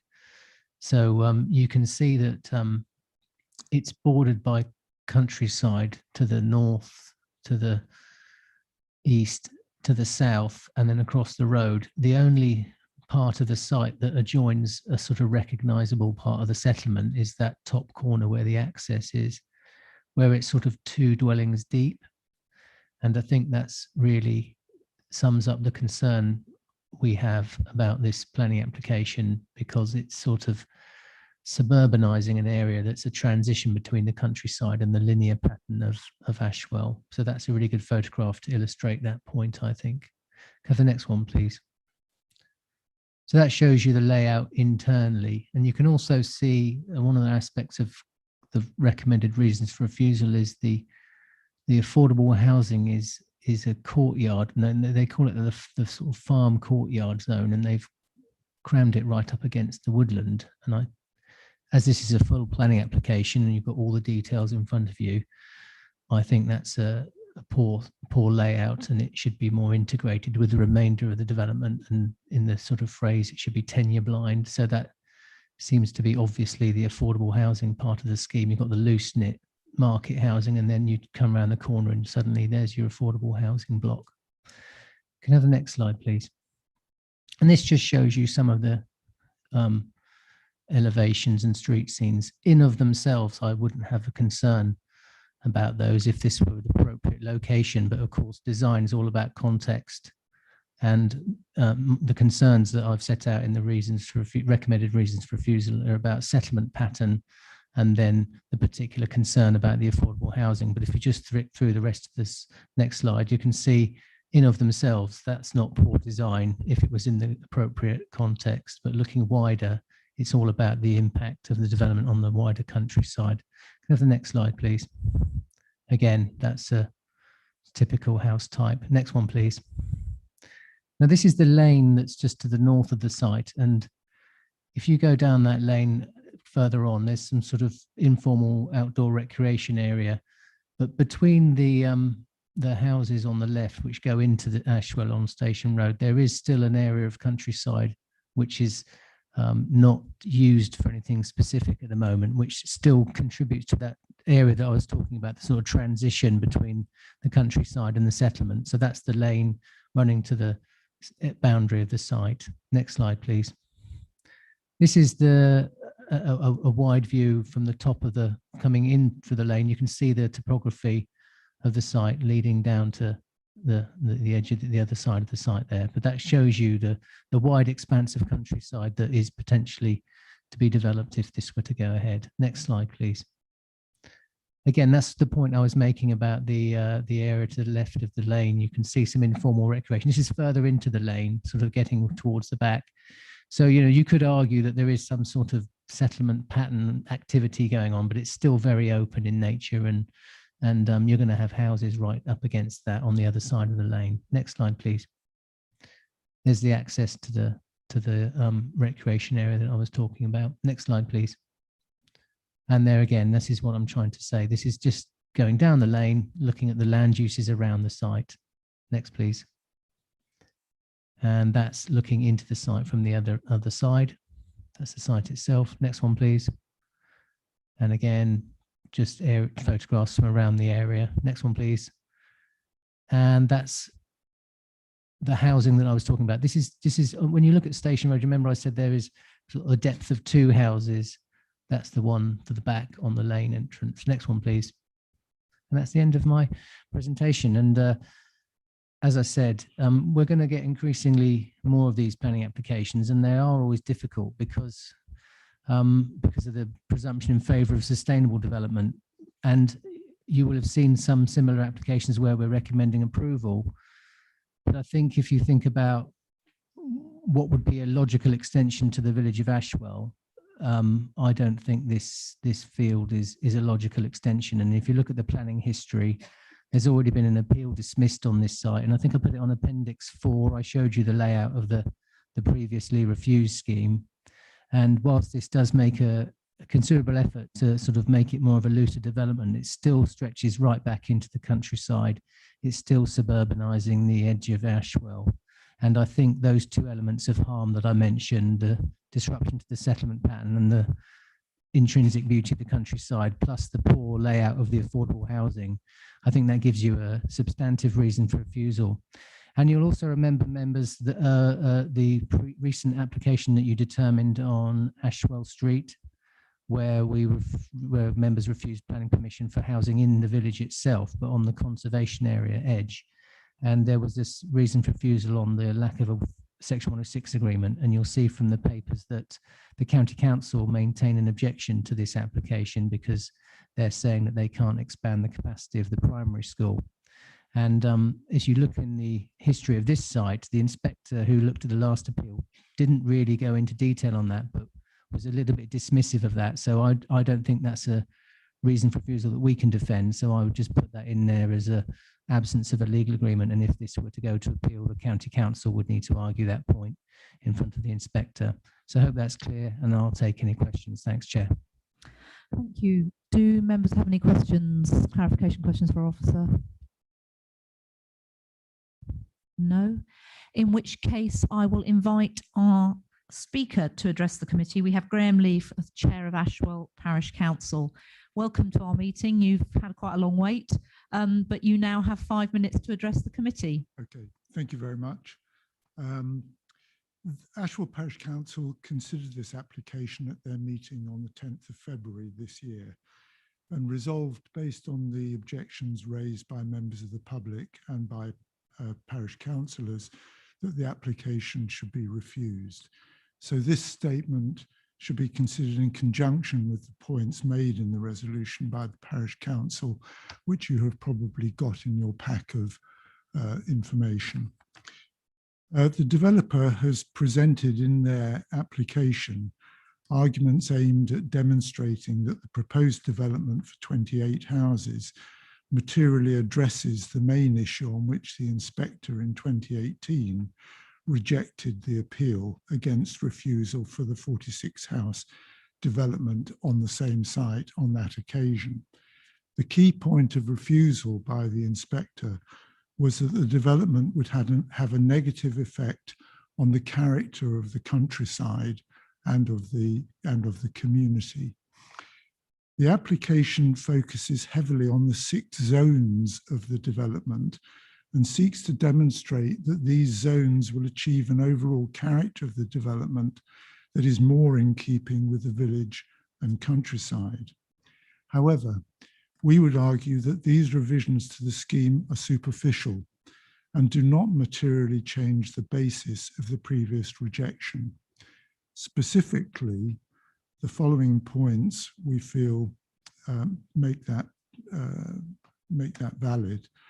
The proposed 28-house development lies beyond the settlement boundary in an area of rural agriculture. It is still a major development in the context of housing density in the immediate area. The development extends to the south and east, considerably beyond the existing built area of Station Road. That fact in itself introduces a significant change to the character of the countryside, where current development disperses to create a soft edge of housing bordering the countryside, as you've already heard from Mr. Ellis. The proposed development would materially change that and be clearly visible from approaches to the village from the south, from the higher ground to the west, and also to the higher ground to the east, which includes the former Gildon Morden chalk pit and Romano British Cemetery. In addition, the proposed development fails to demonstrate need for that scale and type of development in the village. It fails to demonstrate sustainability. It fails to demonstrate how the educational needs of the additional population would be satisfied by the local school, which is already close to capacity, without factoring in the additional 43 houses that are being built currently that weren't built when the original rejection of the appeal was made by the inspector. And finally, it fails to reflect the policies concerned with need, location and scale of development of the emerging neighbourhood plan, which is now at regulation 16 stage. So that's our points. Thank you. Thank you very much. Do members have any questions for our speaker? No. Can I invite our officer to address any issues? Did you have any issues? No. In which case, let's move to the debate. Who would like to speak? Councillor Derby. Oh, thank you, Madam Chair. I was a bit unhappy with the plan, seeing that the social housing has all been pushed into one corner. Personally, I think that's quite abhorrent by the applicant to do that, to form sort of a ghetto, in no other words, in the corner, which is not right. It should be integrated. So on that alone, I think it ought to be refused, and I'm happy to go with officers' recommendations and propose that we refuse that planning. Thank you, Councillor Derbyshire. Councillor Tyson.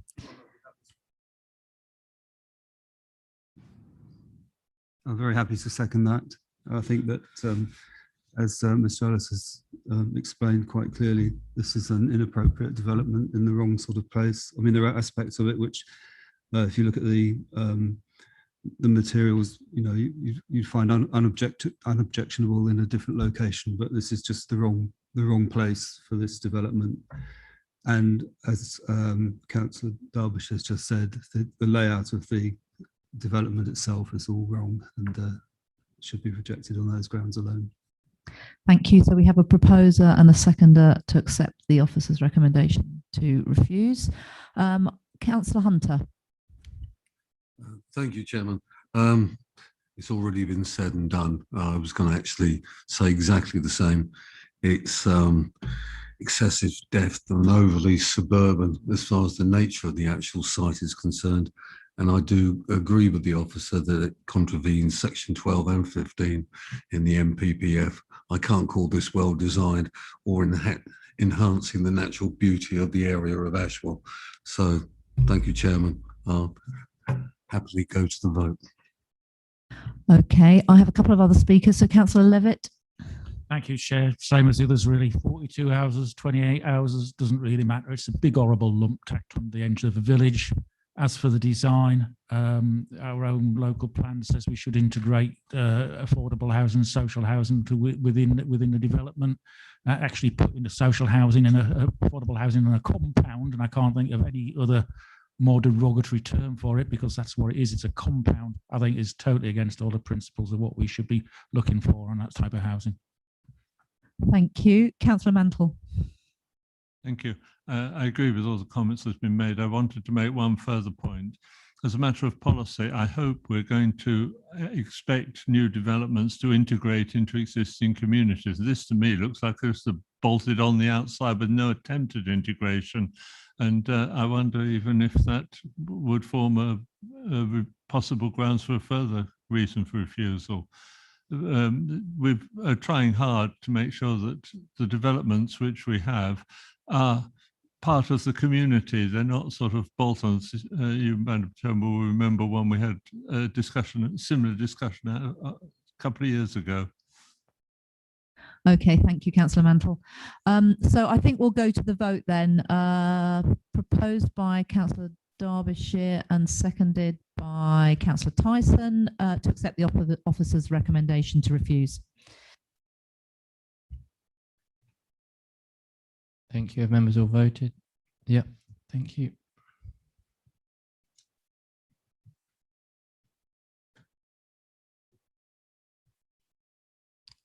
So that vote is carried unanimously. Thank you very much. So that brings us to the end of our agenda items, but I do want to invite Simon to present item 10, the planning appeals.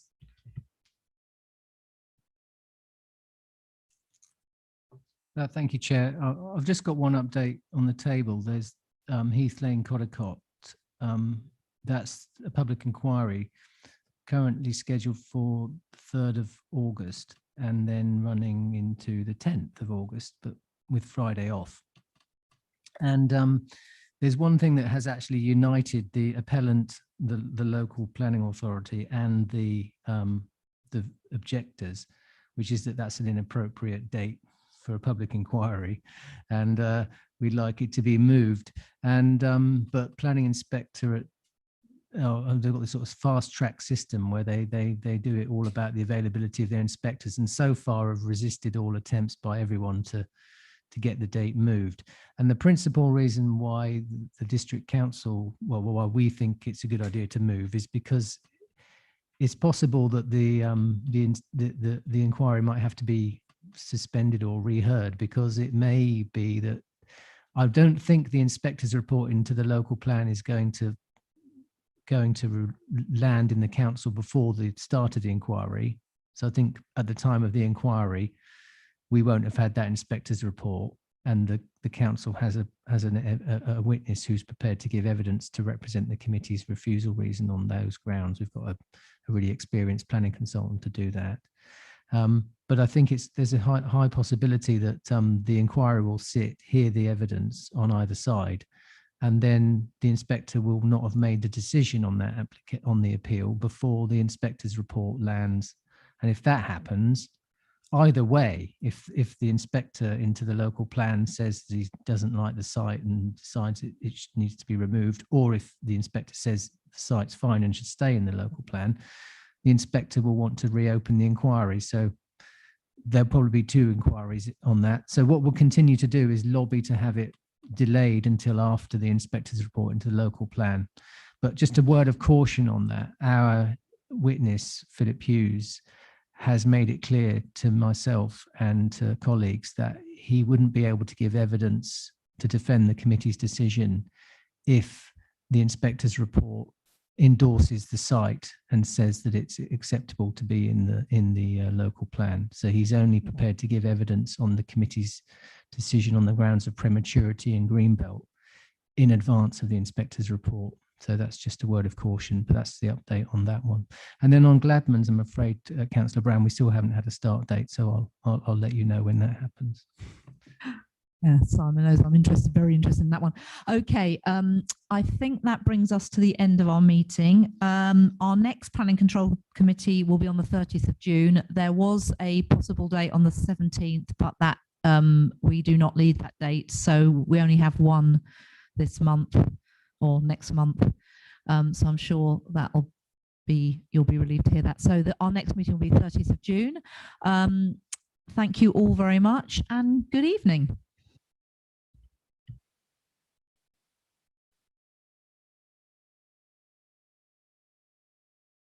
William, can you stop the live stream? Thank you.